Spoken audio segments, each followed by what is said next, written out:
අයිබෝන් සුපමත්යනක් ඔබ හැම දෙනාට ශ්‍රී ලංකා මහා බැංකුවේ බැංකු විදුපියසත් එවැගේම ආර්ථික පරිශ්‍රණ දෙපාර්තමේන්තුවත් එක්ව ඔබ වෙත ගෙනෙන මහා බැංකු වාර්තාවෙන් පිළිබිඹුවන ශ්‍රී ලංකා ආර්ථිකය ඉදිරි දැක්ම සහ අභියෝග පිළිබඳව සාකච්ඡා කරන මෙම දේශනයට පැමිණ ඔබ සෑම දෙනා බොහොම ගෞරවණීයව අපි පිළිගන්නවා. බැංකු විදුපියස වසර මුළුල්ලේම ආර්ථික කර්මකාරණා සම්බන්ධයෙන් ජනතාවගේ දැනුවත් බව වැඩි කරන්නට විවිධ වැඩසටහන් රාශියක් සංවිධානය කරනවා. ඉතින් අද දවසේදී මේ සංවිධානය තිබෙන මේ ප්‍රසිද්ධේශනයත් ඒ ක්‍රියාදාමයේම එක් දිගුවක් බව මතක් කළ යුතුයි. ඉතින් ඔබ හැමදෙනාම දන්නවා ශ්‍රී ලංකා මහා බැංකුව 2021 වසර සඳහා වන මහා බැංකු වාර්තාව පසුගිය මාස අගදී නිකුත් කළා. ඉතින් අපි අද දවසේදී බලාපොරොත්තු වෙන්නේ මේ වාර්තාවෙන් පිළිබිඹු වන ආර්ථික කාරණා ඔබ මේ සාකච්ඡා කරන්න. එසේනම් වැඩි කල වෙලා නොයවා අද දවසේ දේශනයේ මෙහෙවන ලබන ශ්‍රී ලංකා මහා බැංකුවේ ආර්ථික පරිශ්‍රණ දෙපාර්තමේන්තුවේ ජ්‍යෙෂ්ඨ සහකාර අධ්‍යක්ෂ ජානක ඉන්දුසිංහ මහතාට මම ගෞරවයෙන් ආරාධනා කරනවා දේශන වැඩ කටයුතු මෙතෙන් සිට ආරම්භ කරන්න. ශානක ඔබට බාර. ස්තුතියි කිෂාන්. අයිබෝන් සුබ දහවල. අපි ඔබ මේ එක්ව සිටින්නේ ශ්‍රී ලංකා මහා බැංකුවේ 2021 වාර්ෂික වාර්තාව ප්‍රකාශ කිරීමෙන් අනතුරුව පවත්වනු ලබන සිංහල මාධ්‍යයෙන් පවත්වනු ලබන ඉදිරිපත් කිරීම සඳහා මේ සඳහා අද දවසේ අපි වැඩසටහන පෙළගස්වා තිබෙනවා. මුලින්ම ශ්‍රී ලංකා මහා බැංකුවේ නියෝජ්‍යාධිපතිනි ඉවට් ෆර්නෑන්ඩෝ මහත්මිය විසින් මූලික අදහස් දැක්වීමක් අද සිදු කරන ලබනවා. ඉන් අනතුරුව ආර්ථික පරිශ්‍රණ දෙපාර්තමේන්තුවේ නියෝජ්‍ය අධ්‍යක්ෂ ආචාර්ය ලසිත පද්මේරිය මහත්මයා විසින් පැයකට ආසන්න කාලයක් පුරාවටම ශ්‍රී ලංකා මහා බැංකුව විසින් ප්‍රකාශයට පත් කරන ලද 2021 වාර්ෂික වාර්තාව පිළිබඳ වූ සංක්ෂිප්ත දේශනයක් පවත්වනු ලබනවා. මෙම දේශනය තුළ ඔබට යම්කිසි ගැටලුවක් निराකරණය කරගත යුතු තැනක් තියෙනවා නම් ඔබට අවස්ථාව තිබෙනවා ලිඛිත මාධ්‍යයෙන් ඔබගේ ගැටලු අප වෙත ඉදිරිපත් කරන්න. ඒ සඳහා අපි අවස්ථා කිහිපයක් ලබා දී තිබෙනවා. ඔබ Zoom තාක්ෂණය ඔස්සේ අප සමග සම්බන්ධ වී සිටිනවා නම් එහි දැක්වෙන ප්‍රශ්න අහන්න පුළුවන් තීරයක් තිබෙනවා. එම තීරය තුළින් ඔබට පුළුවන් ඔබගේ ගැටලු අප වෙත ඉදිරිපත් කරන්න. ඒ වගේම ඔබ ශ්‍රී ලංකා මහා බැංකුවේ නිල Facebook පිටුව හරහා සම්බන්ධ වෙනවා නම් ඔබට එහි කමෙන්ට්වක් මාර්ගයෙන් ශ්‍රී ලංකා මහා බැංකුවෙන් අද ඉදිරිපත් කරන දේශනය සම්බන්ධයෙන් ඔබට ප්‍රශ්න තියෙන ගැටලු ඉදිරිපත් කරලා निराකරණය කර ගැනීම හැකියාවක් ලැබෙනවා. නමුත් අපි යම් අවස්ථාවක කාල වේලාව මදි වීමකින් අපිට ඔබගේ සියලුම ප්‍රශ්න වලට අවස්ථාව ලබා දීමට නොහැකි වුණොත් ශ්‍රී ලංකා මහා බැංකුවේ සංනිවේදන දෙපාර්තමේන්තුව හරහා අපි එම අවශ්‍ය निराකරණය කිරීම අවශ්‍ය පිළිතුරු දීම ලබා දීමට ශ්‍රී ලංකා මහා බැංකුව සූදානම් සිටිනවා. ඒ වගේම මා කිව යුතු තවත් කාරණයක් තිබෙනවා. අද දවසේ අපි පැවැත්වෙන්නේ මේ ශ්‍රී ලංකා මහා බැංකුවේ 2021 වර්ෂයේ සඳහා වන වාර්ෂික වාර්තාවේ සිංහල මාධ්‍යයෙන් වන ඉදිරිපත් කිරීම. මේ ඉංග්‍රීසි මාධ්‍යයෙන් වන ඉදිරිපත් කිරීම අපි පසුගිය සඳුදා පැවැත්වනු ලැබුවා. ඒ වගේම මෙහි දෙමළ මාධ්‍යයෙන් ඉදිරිපත් කිරීම හෙට දිනේ සවස් 3ට පැවැත්වෙනවා. මෙම මාධ්‍යයන් තුනෙන්ම අපේ ඉදිරිපත් කිරීම සිදු කිරීමෙන් අනතුරුව මෙහි පිටපත් අපි ශ්‍රී ලංකා මහා බැංකුවේ නිල වෙබ් අඩවිය හරහා ප්‍රකාශ කිරීමටත් සූදානම් වෙලා සිටිනවා. ඉතින් ඔබට අද තිරේ දක්නට ලැබෙන දේ ඔබට ලබා ගැනීමේ හැකියාව ලැබෙනවා අපේ නිල වෙබ් අඩවිය හරහා. එසේනම් අපි අද දවසේ වැඩසටහන ආරම්භ කරමු. මුලින්ම අපි අවස්ථාව ලබා දෙනවා ශ්‍රී ලංකා මහා බැංකුවේ නියෝජ්‍ය අධිපතිනිය ඉවට් ෆර්නෑන්ඩෝ මහත්මියට මෙම දේශනය ආරම්භ කිරීමට මත්තෙන් මූලික අදහස් දැක්වීමක් සිදු කරන ලෙස. ස්තුතියි ජනක. ඔබ සැමට සුබ සන්ධ්‍යාවක්. 2021 වසර සඳහා වන මහා බැංකු වාර්ෂික වාර්තාවෙන් දැක්වෙන ආකාරයට ශ්‍රී ලංකා ආර්ථිකය අභියෝග සහ ඉදිරි දැක්ම යන මෑන් පැවැත්වෙන මෙම මංගත සම්මන්ත්‍රණයට ශ්‍රී ලංකා මහා බැංකුව වෙනුවෙන් ඔබ සැම සාදරයෙන් පිළිගන්නවා. මහා බැංකුවේ විදුපියස මගින් අඛණ්ඩව තුන්වැනි වසරටත් මෙම සම්මන්ත්‍රණය අතත්්‍ය මාධ්‍යයෙන් සංවිධානය කරනු ලබන. COVID-19 වසංගතය මගින් ඇති කළ සැලකිය යුතු බාධාවන් හේතුවෙන් 2020 සහ 21 යන වසරවලදී මෙම සම්මන්ත්‍රණය භෞතික වශයෙන් පැවැත්වීමට අපට හැකි වුණේ නැහැ. එමෙන්ම වර්තමානයේ පවතින තත්ත්වය ඔස්සේද ඇති වී තිබෙන සංචරණ අපහසුතා නිසා මෙම වසර සඳහාද අතත්්‍ය මාධ්‍යයෙන් මෙම සම්මන්ත්‍රණය පැවැත්වීමට අපට සිදු වුණා. සැලකිය යුතු අභියෝග මැද්දේ ශ්‍රී ලංකා මහා බැංකුව මෙම වසරේදී 72 වෙනි වාර්ෂික වාර්තාව ඉදිරිපත් කළ ඇත. අඛණ්ඩව පැවති COVID-19 වසංගතයේ බලපෑම් වලින් පසු ආර්ථිකය නැවත සාමාන්‍ය තත්ත්වයට පත්වීමත් සමග 2021 වසර සාපේක්ෂ වශයෙන් ධනාත්මක වසරක් වුණා. නමුත් 2022 වසරේ මෙම ප්‍රකාශනය සකස් කළ කාලය පුරාවට අඛණ්ඩව නව අභියෝග ගණනාවක් ඉස්මතු වුණා. ඒ අනුව මෙම සම්මන්ත්‍රණයේදී පැහැදිලි කරන ආකාරයට මෙම වාර්ෂික වාර්තාව මගින් පසුගිය වසරේ ආර්ථික ප්‍රවණතා පිළිබඳ දක්වන අතරම මේ ප්‍රකාශයට පත්වන අවස්ථාව වන විට හඳුනාගත් අවදානම් පිළිබඳවද පෙන්වා දී තිබෙනවා. සෑම වසරකදී මෙන්ම මෙම වසරේ අප්‍රේල් මාසයේ අවසානයේ මහා බැංකු වාර්ෂික වාර්තාව මුදල් අමාත්‍යවරයා වෙත බාර දුන් අතර පසුව එය පාර්ලිමේන්තුවට ඉදිරිපත් කරනු ලැබුවා. එමෙන්ම අද දින පවත්වන මෙම මංගත සම්මන්ත්‍රණය මගින් ආර්ථික ප්‍රවණතා මෙන්ම ආර්ථිකයේ අනාගත දිශානතිය සම්බන්ධයෙන් මහජනතාව දැනුවත් කිරීම සඳහා අපට පහසුකම් සැලසෙනවා. එම හඳුන්වා දීමත් සමග ප්‍රායෝගික දුෂ්කරතා මැද්දේ වුවත් අද දින පැවැත්වෙන මෙම සම්මන්ත්‍රණය සඳහා ඔබගේ සහභාගීත්වය මම අගය කරමි. ඒ වගේම මෙය ඵලදායී සැසිවාරයක් වනු ඇතැයි මම අපේක්ෂා කරමි. ස්තුතියි ජනක ඔබට. ස්තුතියි නියෝජ්‍යාධිපතිතුමියනි. මේ සමගම අපි සූදානම් අපගේ ප්‍රධාන දේශනය කරා යමු වන්නට. ඒ අනුව මා ඉතා කෙටි හැඳින්වීමක් කරන්නම් අපගේ අද දේශන ඉදිරිපත් කරන දේශක මහත්මයා පිළිබඳ. ශ්‍රී ලංකා මහා බැංකුවේ ආර්ථික පරිශ්‍රණ දෙපාර්තමේන්තුවේ නියෝජ්‍ය අධ්‍යක්ෂකවරයෙකු ලෙස සේවය කරන ආචාර්ය ලසිත පද්බේරිය මහත්මයායි අද සිංහල දේශනය පවත්වන්නේ ශ්‍රී ලංකා මහා බැංකුවේ වාර්ෂික වාර්තාව පිළිබඳ. එතුමා තම මූලික උපාධිය ශ්‍රී ජයවර්ධනපුර විශ්වවිද්‍යාලයෙන් ලබා ගැනීමෙන් අනතුරුව පශ්චාත් උපාධිය සහ ආචාර්ය උපාධිය ඕස්ට්‍රේලියාවේ ක්වීන්ස්ලන්ඩ් විශ්වවිද්‍යාලයෙන් ලබාගෙන තිබෙනවා. ඒ සමගම මම ආරාධනා කරනවා ගෞරවයෙන් ශ්‍රී ලංකා මහා බැංකුවේ 2021 වාර්තාවෙන් පිළිබිඹුවන ශ්‍රී ලංකා ආර්ථිකය පිළිබඳ ඔබගේ ඉදිරිපත් කිරීමට අවස්ථාව ලබා දෙන්න. ස්තුතියි ජානක. මම හිතනවා ඔබට දැන් තිරේ දිස් වෙනවා කියලා ප්‍රසන්ටේෂන් එක. සම්බන්ධනාටම ආයිබෝවන්. ශ්‍රී ලංකා මහා බැංකුව විසින් 2021 වසර සඳහා වන සිය වාර්ෂික වාර්තාව පසුගියදා ප්‍රකාශයට පත් කළා. එසේ ප්‍රකාශයට පත් කළේ මහා බැංකුවේ 72 වන වාර්ෂික වාර්තාවයි.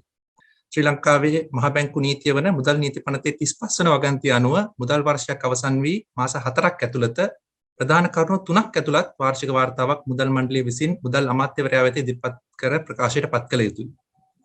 ඒ අනුව වාර්ෂික වාර්තාවේ ප්‍රධාන වශයෙන් මහා බැංකුවේ තත්ත්වය පිළිබඳ වාර්තාවක්, වසර තුල මුදල් මණ්ඩලය විසින් අනුගමනය කරන ලද ප්‍රතිපත්ති හා ක්‍රියාමාර්ග පිළිබඳ සමාලෝචනයක් සහ එම ප්‍රතිපත්ති සහ ක්‍රියාමාර්ග සඳහා පොළඹවන ලද ආර්ථික හා මූල්‍ය තත්ත්වයන් පිළිබඳ විශ්ලේෂණයක් ඇතුළත් වෙනවා. මෙම තොරතුරු ඇතුළත් වාර්ෂික වාර්තාව පසුගිය වසර කිහිපයේදී වගේම මේ වසරේදී වෙළුම් දෙකකින් ප්‍රකාශයට පත් කළා. පළවන වෙළුමේ ආර්ථිකයේ තත්ත්වය, එහි ක්‍රියාකාරීත්වය, ප්‍රතිපත්ති සහ ගැටලු මෙන්ම ඉදිරි ගමන් මඟ පිළිබඳවත් සංඛ්‍යා සටහන් කිහිපයක් අඩංගු සංඛ්‍යා ලේඛන පරිශිෂ්ටයන්ද අඩංගු වෙනවා. දෙවන වෙළුමෙහි මහා බැංකුවේ ගිණුම් සහ කටයුතු, මහා බැංකුවේ සහ ශ්‍රී ලංකාවේ බැංකු ආයතන වල වැඩ කටයුතු හා මෙහෙයුම් වලට අදාළ රජය සහ මුදල් මණ්ඩලය විසින් 2021 වසර තුලදී උපයෝගී කරගනු ලැබූ පරිපාලන විධිවිධාන මෙන්ම 2021 වසරදී සම්මාත කරන ලද නීති අනුපනත්ද ඇතුළත් වෙනවා.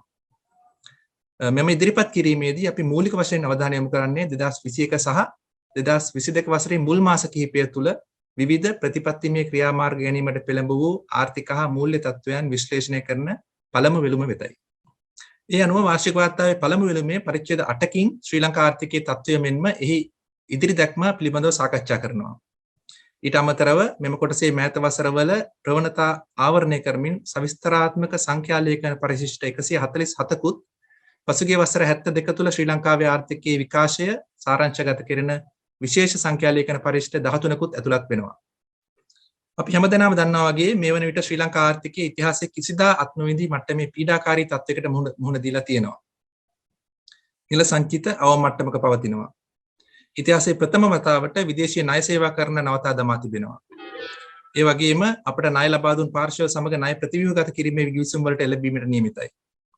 උද්ධමනය ඉතා ඉහළ මට්ටමකට වර්ධනය වී තිබෙනවා. විනිමය අනුපාතයක නිර්ණය වීමේදී 2022 මාර්තු මාසයේදී වැඩි නම්‍යශීලී භාවයක් ලබා දීමෙන් පසුව එය සැලකිය යුතු ලෙස අවප්‍රමාණය වෙලා තිබෙනවා. රාජ්‍ය මූල්‍ය අවකාශය ඉතා අඩු මට්ටමක පවතිනවා. බලශක්ති අර්බුදය ආර්ථික ක්‍රියාකාරකම් වලට අතිශයින් බාධා ඇති කරනවා.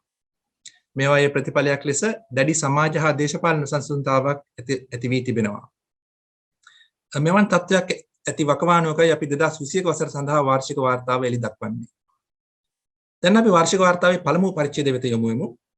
කොටස් කිහිපයකින් සමන්විත වන පළවෙනි පරිච්ඡේදය පළමුව 2021 වසර තුල ශ්‍රී ලංකා ආර්ථිකයේ ක්‍රියාකාරීත්වය සාරාංශගත කරනවා.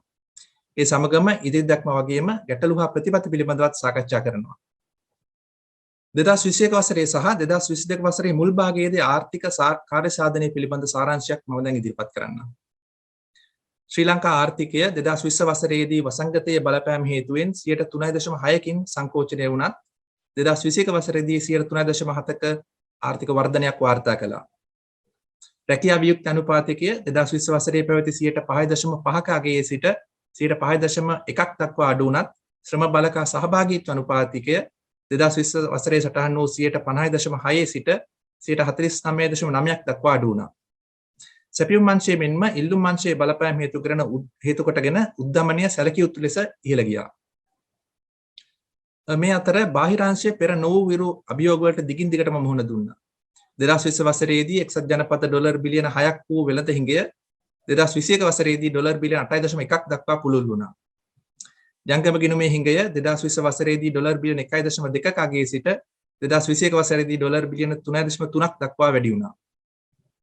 2020 වසර අවසන් වන විට එක්සත් ජනපද ඩොලර් බිලියන 5.7ක් වූ දල නිල සංචිතය 2021 වසර අවසානය වන විට එක්සත් ජනපද ඩොලර් බිලියන 3.1ක් දක්වා පහත වැටුණු අතර එය 2022 අප්‍රේල් අවසානය වන විට එක්සත් ජනපද ඩොලර් බිලියන 1.8ක් දක්වා තවදුරටත් පහත වැටුණා.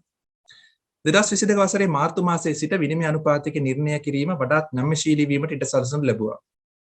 මහ බැංකුව විසින් 2022 වසරේ මැයි මාස 13 වන දින සිට එතෙන් විනිමය අනුපාතිකයේ විචලනය වීමට හැකි පරාසය නිවේදනය කිරීමේ වැඩපිළිවෙල හඳුන්වා දෙන තුරු විනිමය අනුපාතිකය සැලකිය යුතු ලෙස අවප්‍රමාණය වී තිබෙනවා. රාජ්‍ය මූල්‍ය අංශයේ කාර්ය සාධනය 2021 වසරේදී බොහෝ දුර්වල වුණා. 2021 වසරේදී සමස්ත රාජ්‍ය අයවැය හිඟය දළදේශීය නිෂ්පාදිතයේ ප්‍රතිශතයක් ලෙස 12.2ක් දක්වා පුළුල් වූ අතර ජංගම ගිණුමේ හිඟය සහ ප්‍රාථමික ශේෂය හිඟය දළ දේශීය නිෂ්පාදිතයේ ප්‍රතිශතයක් ලෙස පිළිවෙලින් 7.7ක් සහ 6ක් ලෙස සැලකිය යුතු ඉහළ මට්ටමකට වාර්තා වුණා. මධ්‍යම රජයේ ණය දළදේශීය නිෂ්පාදිතයේ ප්‍රතිශතයක් ලෙස අඛණ්ඩව දෙවන වරටත් 100% ඉක්මවුවා. ඒ 2021 වසර අවසන් වන විට දළදේශීය නිෂ්පාදිතයේ ප්‍රතිශතයක් ලෙස 104.6ක් ලෙස සටහන් වුණා. ඒ 2019 වසරේ වාර්තා වූ 86.9 අගයට සාපේක්ෂව සැලකිය යුතු ප්‍රසාරණය වීමක්. 2021 වසර තුලදී ණය ශ්‍රේණිගත කිරීමේ ආයතන මගින් ස්වෛරීත්‍ය ණය ශ්‍රේණිගත කිරීම පහළ හෙළීම සඳහා මෙම අතිශයින්ම දුර්වල වූ රාජ්‍ය මූල්‍ය කාර්යසාධනය ප්‍රධාන වශයෙන් හේතු වුණා.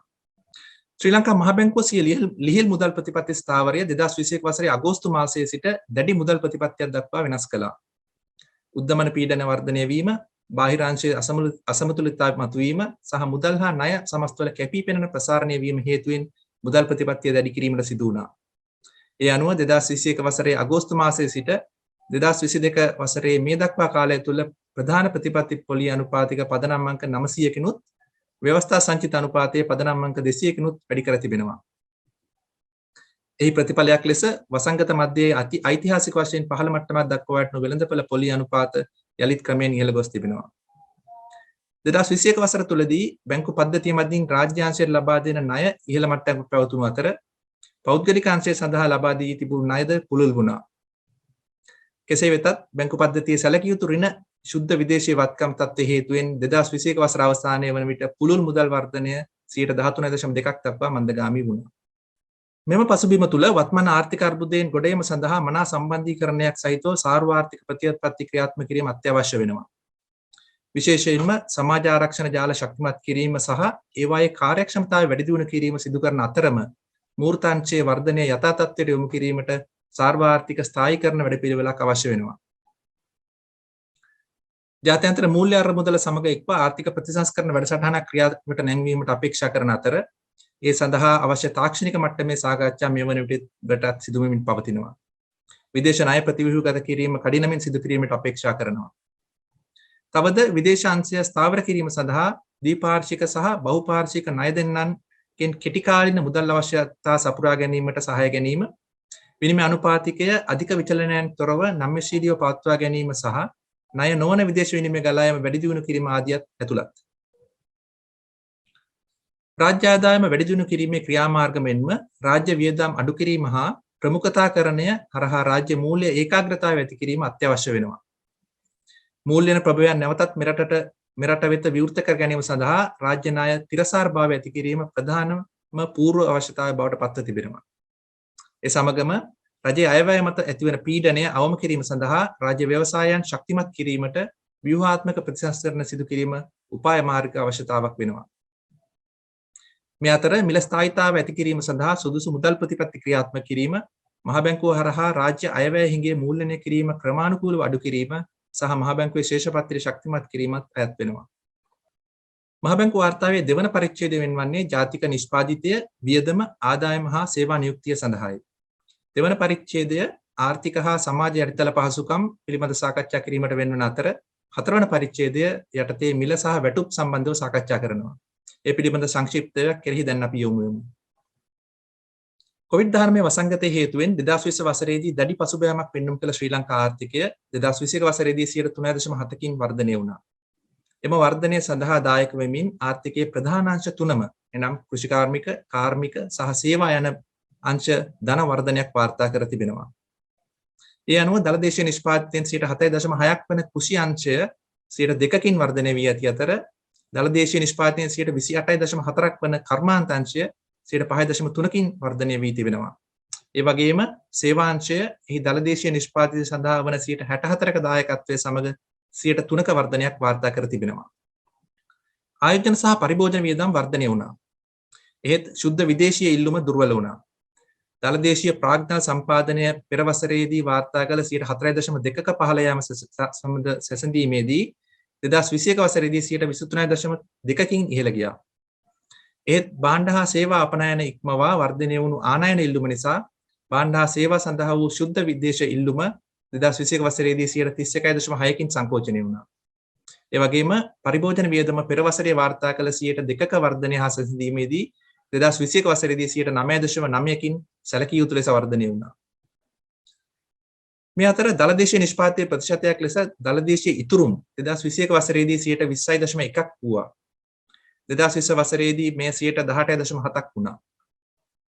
දළදේශීය නිෂ්පාදිතයේ ප්‍රතිශතයක් ලෙස ජාතික ඉතුරුම් 2020 වසරේදී වාර්තා කළ 23.6 සිට 23.8 දක්වා 2021 වසරේදී සුළු වශයෙන් වර්ධනය වුණා. කෙසේ වෙතත් ආයෝජන වර්ධනයට වඩා අඩු වේගයකින් ජාතික ඉතුරුම් වර්ධනය වීම නිසා දළදේශීය නිෂ්පාදිතයේ ප්‍රතිශතයක් ලෙස ඉතුරුම් ආයෝජන පරතරය 2020 වසරේ වූ 1.6ක සිට 2021 වසරේදී 3.9ක් දක්වා වැඩි වුණා. ගෝලීය බලශක්ති මිල ගණන් ඉහළ යාම හේතුවෙන් රටේ බලශක්ති අංශයට අදාළ රාජ්‍ය ව්‍යවසායන් වල මූල්‍ය ක්‍රියාකාරීත්වය අඛණ්ඩවම දුර්වල මට්ටමක පැවතුණා. බ්‍රෙන්ට් බොරතෙල් බැරලයක මිලෙහි සාමාන්‍ය 2020 වසරේ පැවතියේ $43කට එක්සත් ජනපද $43කට. ඒත් 2021 වසරේදී බ්‍රෙන්ට් බොරතෙල් බැරලයක මිලෙහි සාමාන්‍ය එක්සත් ජනපද $71 දක්වා 63කින් වර්ධනය වුණා. මෙම අඛණ්ඩ මිල ඉහළ යාම සමග බ්‍රෙන්ට් බොරතෙල් මිල 2022 වසරේ මාර්තු මාසයේදී 2008 වසරෙන් පසු වාර්තා කළ වැඩිම මිල ගණන් දක්වා ඉහළ ගියා. මේ ආකාරයෙන් ලෝක වෙළඳපොළ මිල ගණන් ශීඝ්‍රයෙන් ඉහළ යාමත් සමග වසර එකමාරකට අධික කාලයක් සංශෝධනය නොකළ දේශීය ඉන්ධන මිල ගණන් ඉහළ නැංවීමට සිදු වුණා. ආර්ථික ක්‍රියාකාරකම් යථා තත්ත්වයට පත්වීමත් සමග විදුලිය සඳහා ඉල්ලුමද 2021 වසරේදී ඉහළ ගියා. ඊට සාපේක්ෂව විදුලිය උත්පාදනය වසර තුලදී 6.4කින් වර්ධනය වුණා. විශේෂයෙන්ම වසර තුල පැවති හිතකර ජලාශ මට්ටම නිසා විදුලි උත්පාදනයේදී අඩු පිරිවැයක් සහිත ජල විදුලි බල උත්පාදනය මත වැඩි වශයෙන් රඳා පැවතුණා. වැඩි පිරිවැයක් සහිතව ද්‍රව ඉන්ධන පදනම් කරගත් විදුලි බල උත්පාදනය මත වන රැඳියාව අඩු වුණා. ඒ වසර තුල ලංකා විදුලි බල මණ්ඩලයේ මූලික ආර්ථිකය යම් තාක් දුරකට යහපත් කිරීමට හේතු වුණා. වරාය ආශ්‍රිත කටයුතු සැලකීමේදී 2021 වසරේදී වරාය ක්‍රියාකාරකම් වල සමස්ත කාර්ය සාධනය ශීඝ්‍ර ලෙස යථා තත්ත්වයට පත් වුණා. වසංගතයේ පෙර පැවති තත්ත්වයේ ඉක්මවා ගිය මට්ටමට මෙහෙයුම් ක්‍රියාකාරකම් වර්ධනය වුණා. එමෙන්ම වසර තුලදී කොළඹ වරායේ ප්‍රධාන යටිතල පහසුකම් සංවර්ධන කටයුතු වඩාත් ස්ථාවර ලෙස අඛණ්ඩව කරගෙන යාමට කටයුතු කර තිබෙනවා. මේ අතරම ජාත්‍යන්තර වෙළඳාමට අදාළව කොළඹ වරායෙහි ඇති වැදගත්කම අවධාරණය කරමින් 2021 වසරේදී ජාත්‍යන්තර ශ්‍රේණිගත කිරීම තුළ කොළඹ වරාය අඛණ්ඩව ඉහළ ස්ථානයකට ශ්‍රේණිගත වුණා. අපි දැන් අවධානය යොමු කරමු ලංකාවේ කොවිඩ් එන්නත් කරන වැඩසටහන දෙසට. 2021 වසර තුලදී එන්නත් කරන වැඩසටහන් ක්‍රියාත්මක කිරීම තුළින් COVID-19 ව්‍යාප්තිය මැඩ පැවැත්වීම සඳහා සෞඛ්‍යාංශය මූලිකත්වයගෙන කටයුතු කළා. එම වසරේදී COVID-19 වසංගතය ව්‍යාප්ත වුවත් ගෝලීය වශයෙන් පිළිගත් එන්නත් කරන වැඩසටහන ක්‍රියාවට නැංවීමත් සමග ශ්‍රී ලංකාවට රෝගීන් සංඛ්‍යාව අවම කර ගැනීමට හැකි වුණා. ඒ අනුව 2021 වසර අවසානයේ වන විට වසර 12ට වැඩි ජනගහනයෙන් 97%ක් පළමු මාත්‍රාව ලබාගෙන සිටි අතර දෙවන මාත්‍රාව ලබාගත් ප්‍රතිශතය 82%ක් වුණා. එසේම පූර්ණ එන්නත් කරණයට ලක් වූ කොටසෙන් 55%ක් වර්ධක මාත්‍රාවද ලබාගෙන තිබුණා. එසේම වසංගත මැදයේ අධ්‍යයන කටයුතු පවත්වාගෙන යාම සඳහා අධ්‍යාපන ක්ෂේත්‍රයේ මංගත අධ්‍යාපන ක්‍රමය නව සාමාන්‍යකරණ තත්ත්වයට අනුගත කිරීමත් සිදු වුණා. ඒ යටතේ විවිධ මංගත අධ්‍යාපන වැඩසටහන් සම්පාදනය කළ අතර සිසුන් මේ සඳහා යොමු වීම පෙන්눔 කරමින් අන්තර්ජාල භාවිතය ශීඝ්‍රයෙන් ඉහළ ගියා. රටේ දරිද්‍රතාවයට අදාළව දැනටමත් පවතින විෂමතාවයන් COVID-19 වසංගත මගින් උත්සන්න කළා. 2019 වසරේ දරිද්‍රතාවයට අදාළ බහුවිධ මානයන්ට අනුව දල වශයෙන් ශ්‍රී ලාංකිකයන් 6 දෙනෙකුගෙන් එක් අයෙකු දුප්පත් ලෙස සැලකෙනවා. ඒ වගේම දරිද්‍රතාවයන් පෙළෙන ජන කොට්ටාශය දිස්ත්‍රික් අතර සැලකිය යුතු මට්ටමේ විෂමතාවයක් පෙන්눔 කරනවා. මේ තත්ත්වය යටතේ පවතින සමාජ ආරක්ෂණ වැඩසටහන් අඛණ්ඩව පවත්වාගෙන යන අතරතුර ජනගහනයේ අවදානමට ලක්විය හැකි කණ්ඩායම් ඉලක්ක කරගනිමින් සමාජ ආරක්ෂණ පියවර කිහිපයක්ද රජය විසින් ආරම්භ කළා. මිට අමතරව වසංගතයේ හේතුවෙන් අවදානමට ලක්විය හැකි පවුල් සඳහා සහනයක් ලබා දීමට රජය විසින් අවස්ථා දෙකකදී රුපියල් 5000ක දීමනාවක් ලබා දීමට කටයුතු කරන ලැබුවා. ඒ සඳහා වැය කළ මුදල රුපියල් බිලියන 22.3ක්. ඒ වගේම එම ප්‍රතිලාභ සඳහා හිමිකම් නොලබන පවුල් සඳහා රුපියල් බිලියන 11.8ක් වියදම් කරමින් එක් පවුලකට රුපියල් 2000ක බැගින් වූ දීමනාවක් ලබා දීමට රජය කටයුතු කළා. 2020 වසර තුලදී නිල පාරිභෝගික මිල දර්ශකය මගින් මානෙන් ලබන පොදු මිල මට්ටම සමස්තයක් වශයෙන් ඉහළ යාමේ ප්‍රවණතාවක් පෙන්눔 කළා.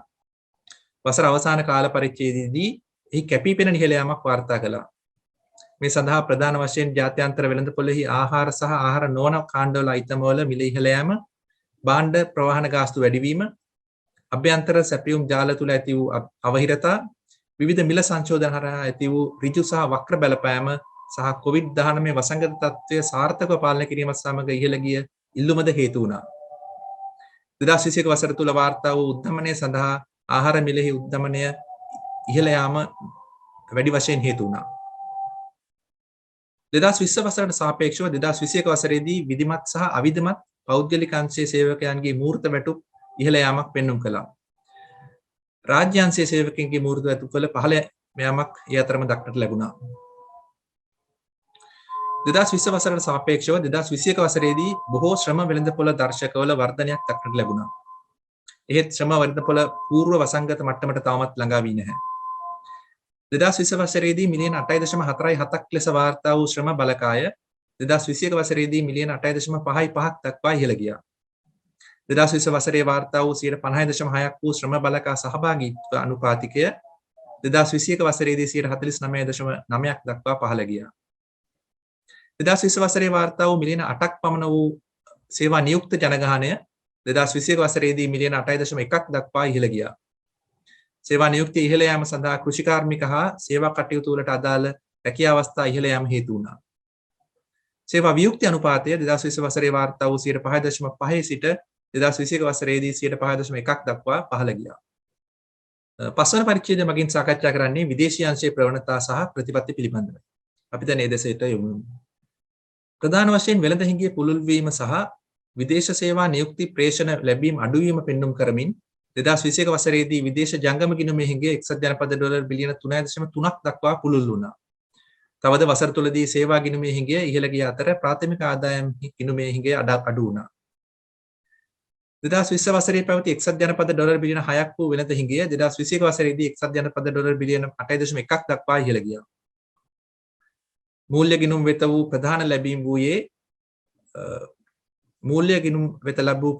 වූයේ චීන සංවර්ධන බැංකුවෙන් ලද එක්සත් ජනපද ඩොලර් මිලියන 810ක විදේශ විනිමය කාලීන මූල්‍ය පහසුකම් 2021 වසරේ අගෝස්තු මාසයේදී ජාත්‍යන්තර මූල්‍ය අරමුදලෙන් ලද එක්සත් ජනපද ඩොලර් මිලියන 787ක් පමණ වූ වෙන්කිරීම සහ විදේශීය ඍජු ආයෝජන ලෙස එක්සත් ජනපද ඩොලර් මිලියන 784ක ලැබීමයි. මූල්‍ය ගිණුමේ ප්‍රධාන ගෙවීම් ලෙස රුපියල් වලින් නාමකරණය කරන ලද රාජ්‍ය සුරකම්පත්ති විදේශීය ආයෝජන ගෙවීම් සහ 2021 වසරේ ජූලි මාසයේදී කල්පිරුණු එක්සත් ජනපද ඩොලර් බිලියන 1ක ජාත්‍යන්තර ස්වෛරීත බැඳුම් කරෙහි පියවීමද ඇතුළත් වුණා. මේ අතර මහ බැංකුව විසින් 2020 වසරේදී ඉන්දියානු සංචිත බැංකුව වෙතින් ලබාගත් එක්සත් ජනපද ඩොලර් මිලියන 400ක විනිමය හුවමාරු පහසුකම පියවීමට වසර තුලදී කටයුතු කළා. අපනයන වර්ධනය වාර්තාගත ලෙස වැඩි වුවත් ඊට වැඩි වේගයකින් ආනයන වැඩිවීම හේතුවෙන් 2021 වසරේදී වෙළඳ හිඟිය පුළුල් වුණා. අපනයන ආදායම එක්සත් ජනපද ඩොලර් බිලියන 12.5ක් ලෙස ඉතිහාසයේ ඉහළ මගිය වාර්තා කළා. සියලුම ප්‍රධාන අපනයන කාණ්ඩවල ආදායම් ඉහළ යාම මෙන්ම අපනයන පරිමාවන් ඉහළ යාම මේ සඳහා හේතු වුණා. 2021 වසරේදී ශ්‍රී ලංකාවේ අපනයන සඳහා ප්‍රධාන ඉල්ලුම්කරුවන් වූයේ එක්සත් ජනපදයේ යුරෝපා සංගමය සහ එක්සත් රාජධානියයි. 2021 වසරේ ආනයන වියදම එක්සත් ජනපද ඩොලර් බිලියන 20.6ක් දක්වා ඉහළ ගියා. සියලුම ප්‍රධාන ආනයන භාණ්ඩවල වියදම ඉහළ යාම මේ සඳහා හේතු වුණා. ආනයන වියදම වැඩි වීම සඳහා ආනයන පරිමාව සහ ආනයන මිල ගණන් යන දෙයන්ශීම වැඩි වීම හේතු වුණා. 2021 වසරේදී භාණ්ඩ ආනයනය කළ ප්‍රධාන රටවල් වූයේ චීනය සහ ඉන්දියාවයි. විදේශ විනිමය ලැබීම් සීමිත වීම සහ විදේශ ණය සේවාකරණය හමුවේ 2021 වසරේදී දල නිල සංචිත අඩු වුණා. ඒ අනුව 2020 වසර අවසානයේ එක්සත් ජනපද ඩොලර් බිලියන 5.7ක් ලෙස වාර්තා වූ දල නිල සංචිත ප්‍රමාණය 2021 වසර අවසානය වන විට එක්සත් ජනපද ඩොලර් බිලියන 3.1ක් දක්වා අඩු වුණා. එම සංචිතවල ප්‍රමාණාත්මක භාවය ආනයන මාස 8ක් වුණා. මාස 1.8ක් වුණා. ශුද්ධ විදේශීය වත්කම් වල වෙනස මගින්ද දැක්වෙන කියුම් තුලනයේ සමස්ත ශේෂය 2020 වසරේදී මෙන්ම 2021 වසරේදීද හිඟයක් වාර්තා කළා. 2021 වසරේදී විදේශීය ණය ප්‍රමාණය එක්සත් ජනපද ඩොලර් බිලියන 50.7ක් එනම් දළදේශීය නිෂ්පාදිතයේ ප්‍රතිශතයක් ලෙස 60ක් දක්වා වැඩි වුණා.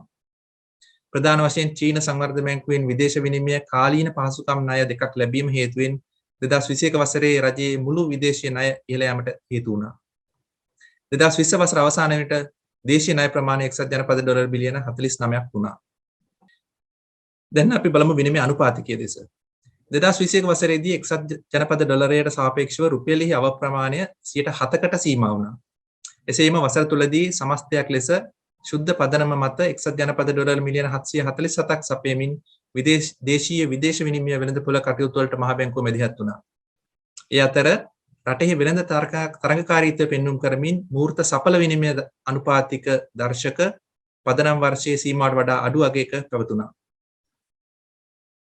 2021 වසරේදී සහ 2022 වසර මුල් කාල පරිච්ඡේදයේදී විනිමය අනුපාතිකය බොහෝ දුරට ස්ථායි මට්ටම පවත්වා ගත්තා.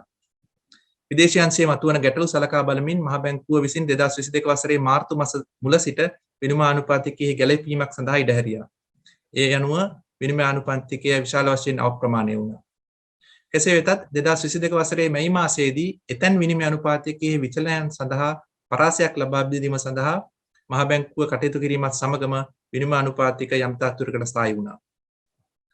හයවන පරිච්ඡේදය මගින් සාකච්ඡා කරන්නේ රාජ්‍ය මූල්‍ය ප්‍රතිපත්ති සහ රාජ්‍ය මූල්‍ය කටයුතු පිළිබඳව. 2021 වසරේදී රාජ්‍ය ආදායම දළදේශීය නිෂ්පාදිතයේ ප්‍රතිශතයක් ලෙස ඉතිහාසයේ පුරා වාර්තා වූ පහළම අගය දක්වා පහත වැටුණා. ලෝකයේ අනෙකුත් රටවල් සමග සලකා බලන විටද මෙය ඉතා පහළ අගයක් වෙනවා. 2021 වසරේදී රාජ්‍ය ආදායම දළදේශීය නිෂ්පාදිතයේ ප්‍රතිශතයක් ලෙස 8.7ක් දක්වා අඩු වුණා. ඒ 2021 වසරේදී 9.1ක් වුණා. 2019 වසර අග සිට ලිහිල් බදු තන්ත්‍රයක් අඛණ්ඩව පවත්වාගෙන යාම, බාහිරාංශයේ පීඩනය ලිහිල් කිරීමට පනවා ඇති ආනයන සීමා කිරීම සහ ආර්ථිකයේ යථා තත්ත්වයට පත්වීම මන්දගාමී වීම මෙලෙස රජයේ ආදායම් පහත් වැටීමට හේතු වුණා. මෙම ඉතා අඩු රාජ්‍ය ආදායම් මගින් ශ්‍රී ලංකා ආර්ථිකයේ පවතින ව්‍යුහාත්මක දුර්වලතා පෙන්වීම කරනවා. දළදේශීය නිෂ්පාදිතයේ ප්‍රතිශතයක් ලෙස රජයේ මුළු වියදම සහ ශුද්ධ ණයදීම් 2020 වසරේදී වාර්තා වූ 20.2 සිට 2021 වසරේදී 21ක් දක්වා ඉහළ ගියා. මේට ප්‍රධාන වශයෙන් බලපෑවේ වැටුප් සහ පොලී ගෙවීම් සඳහා වන වියදම් ඉහළ යාම නිසා පුනරාවර්තන වියදම් වැඩිවීමයි. ඒ වගේම දළදේශීය නිෂ්පාදිතයේ ප්‍රතිශතයක් ලෙස ප්‍රාග්ධන වියදම් සහ ශුද්ධ ණයදීම් 2021 වසරේදී 4.6ක් දක්වා ඉහළ යාමත් රජයේ වියදම් ඉහළ වැඩිවීමට හේතු වුණා. දළදේශීය නිෂ්පාදිතයේ ප්‍රතිශතයක් ලෙස සමස්ත අයවැහිංගය 2020 වසරේදී වාර්තා වූ 11.1ක අගයේ සිට 2021 වසරේදී 12.2ක අගයක් දක්වා පුළුල් වුණා. මේ අතර 2020 වසරේදී දළදේශීය නිෂ්පාදිතයේ ප්‍රතිශතයක් ලෙස 7.9ක් වූ වර්තන ගිණුමේ හිඟය 2021 වසරේදී 7.7ක් වශයෙන් වාර්තා වුණා. ඒ වගේම 2020 වසරේදී දළදේශීය නිෂ්පාදිතයේ ප්‍රතිශතයක් ලෙස 4.6ක් වූ ප්‍රාථමික ශේෂයේ හිඟය 2021 වසරේදී 6 දක්වා වැඩි වුණා. මෙමගින් රජයේ පොලී නොවන වියදම් පවා පියවා ගැනීමට රජයේ ආදායම ප්‍රමාණවත් නොවන බව පෙන්වුම් කරනවා. COVID-19 වසංගතය සමග විදේශ වෙළඳපොළ තුළ අඩු අවදානම් සහිත ආයෝජන සඳහා ආයෝජකයන්ගේ ඇති රුචිකත්වය වැඩිවීම සහ ණය ශ්‍රේණිගත කිරීමේ ආයතන මගින් ශ්‍රී ලංකාවේ ස්වෛරීත්ව ණය ශ්‍රේණිගත කිරීම පහළ හෙළීම නිසා පසුගිය දෙවසර තුළදී විදේශ වෙළඳපොළ හරහා අයවැහිගේ මූල්‍යණය කිරීමට ඇති ඉඩකඩ ඇහිරී ගියා. ඒ අනුව 2021 වසරේදී අයවැහිගේ සම්පූර්ණයෙන්ම මූල්‍යණය කරනු ලැබුවේ දේශීය මූලාශ්‍ර හරහායි. මේ අතර 2021 වසරේදී ශුද්ධ විදේශ ණය ආපසු ගෙවීමකුත් සිදු වුණා. 2021 වසරේදී ණය සේවා කරන ගෙවීම් 22.4කින් ඉහළ ගිය අතර රජයේ ආදායම ණය සේවා කරන ගෙවීම් සඳහා ප්‍රමාණවත් වූයේ නැහැ. මේ අතර දිගින් දිගටම පවතින අයවැහිගය, විනිමය අනුපාතිකයේ අවප්‍රමාණය වීම සහ දේශීය පොලි අනුපාතික වැඩිවීම හේතුවෙන් රජයේ නොපියවූ ණය සැලකිය යුතු ලෙස ඉහළ ගියා. ඒ වගේම 2020 වසර අවසානයේදී දළදේශීය නිෂ්පාදිතයෙන් 100.6ක් වූ මධ්‍යම රජයේ නොපියවූ ණය 2021 වසර අවසන් වන විට දළදේශීය නිෂ්පාදිතයෙන් 104.6ක් දක්වා වැඩි වුණා. අයවැහිගේ මූල්‍යණය සඳහා දේශීය මූලාශ්‍ර මත රඳා පැවතීම සහ ශුද්ධ විදේශීය ණය ආපසු ගෙවීම හේතුවෙන් 2020 වසර අවසානයේදී සමස්ත ණයෙන් 60ක් වූ දේශීය ණය ප්‍රමාණය 2020 වසර අවසන් වන විට සමස්ත ණයෙන් 63.1ක් දක්වා වැඩි වුණා. දැනට ක්‍රියාත්මක වෙමින් පවතින ණය ප්‍රතිව්‍යුහගත කරන ක්‍රියාවලිය මැදිකාලීනව ණය තිරසාර මට්ටමකට ගෙනීම සඳහා සහාය වනු ඇති. අපි දැන් මුදල් ප්‍රතිපත්තිය, පොලි අනුපාතික සහ මුදල් සහ ණය පිළිබඳව සාකච්ඡා කරන 7 වෙනි පරිච්ඡේදය වෙත යොමු වෙමු. COVID-19 වසංගත කාලය තුල ලබා දෙන ලද මුදල් ප්‍රතිපත්ති සහාය 2021 වසරේ වැඩි කාලයක් පුරා අඛණ්ඩව ක්‍රියාත්මක වුණා. වෙළඳපොළ පොලි අනුපාතික ඉතිහාසයේ මෙතෙක් පැවති අවම මට්ටම් දක්වා අඩු වුණා. රජයේ හදිසි මූල්‍ය අවශ්‍යතා සපුරාලීම සඳහා මහ බැංකුව විසින් සැලකිය යුතු ප්‍රමාණයක භාණ්ඩාගාර බිල්පත් මිලදී ගත්තා. ඒ ආර්ථිකයේ අධික උද්දමනයේ පීඩන ඇතිවීම වැළැක්වීමට මෙන්ම විදේශී අංශයේ සහ දේශීය මූල්‍ය වෙළඳපොළ අසමතුලිතතා හේතුවෙන් මහ බැංකුව 2021 අගෝස්තු මාසයේ සිට සිය මුදල් ප්‍රතිපත්ති ස්ථාවරය දැඩි කළා. විදේශී අංශයේ අඛණ්ඩව පැවති පීඩන මෙන්ම ලිහිල් රාජ්‍ය මූල්‍ය ප්‍රතිපත්ති ස්ථාවරයේ මැදේ උද්දමනය අපේක්ෂිත මට්ටමට වඩා ඉහළ යාමත් සමග 2021 අගෝස්තු මාසයේ සිට අනුගමනය කළ මුදල් ප්‍රතිපත්ති ක්‍රියාමාර්ග 2022 වසරේදී වඩාත් දැඩි කිරීමට සිදු වුණා. ඒ අනුව 2021 වසරේ අගෝස්තු මාසයේ සිට ප්‍රතිපත්ති පොලි අනුපාතික සමස්තයක් ලෙස පදනම් අංක 900කින් ඉහළ නැංවූ අතර ව්‍යවස්ථාපිත සංචිත අනුපාතය පදනම් අංක 200කින් ඉහළ නැංවුවා. 2021 වසරේදී උද්දමනය ඉහළ ගියා. මේ සඳහා ගෝලීය සහ දේශීය වශයෙන් වූ සැපයුම් අංශයේ බාධා, ගෝලීය වෙළඳ භාණ්ඩ මිල ගණන් ඉහළ යාම, පරිපාලිත මිල ගණන් ඉහළ දැමීම මෙන්ම ක්‍රමෙන් ඉහළ ගිය ඉල්ලුමද ඉල්ලුම් පීඩනද බලපෑවා. අකණ්ඩව වසර 12ක් පුරා තනි අගයක මට්ටමේ උද්දමනයක් පැවති කොළඹ පාරිභෝගික මිල දර්ශකයේ මත පදනම් වූ මතපිට උද්දමනය 2021 වසර අවසානය වන විට 12.1ක් දක්වා ඉහළ ගියා.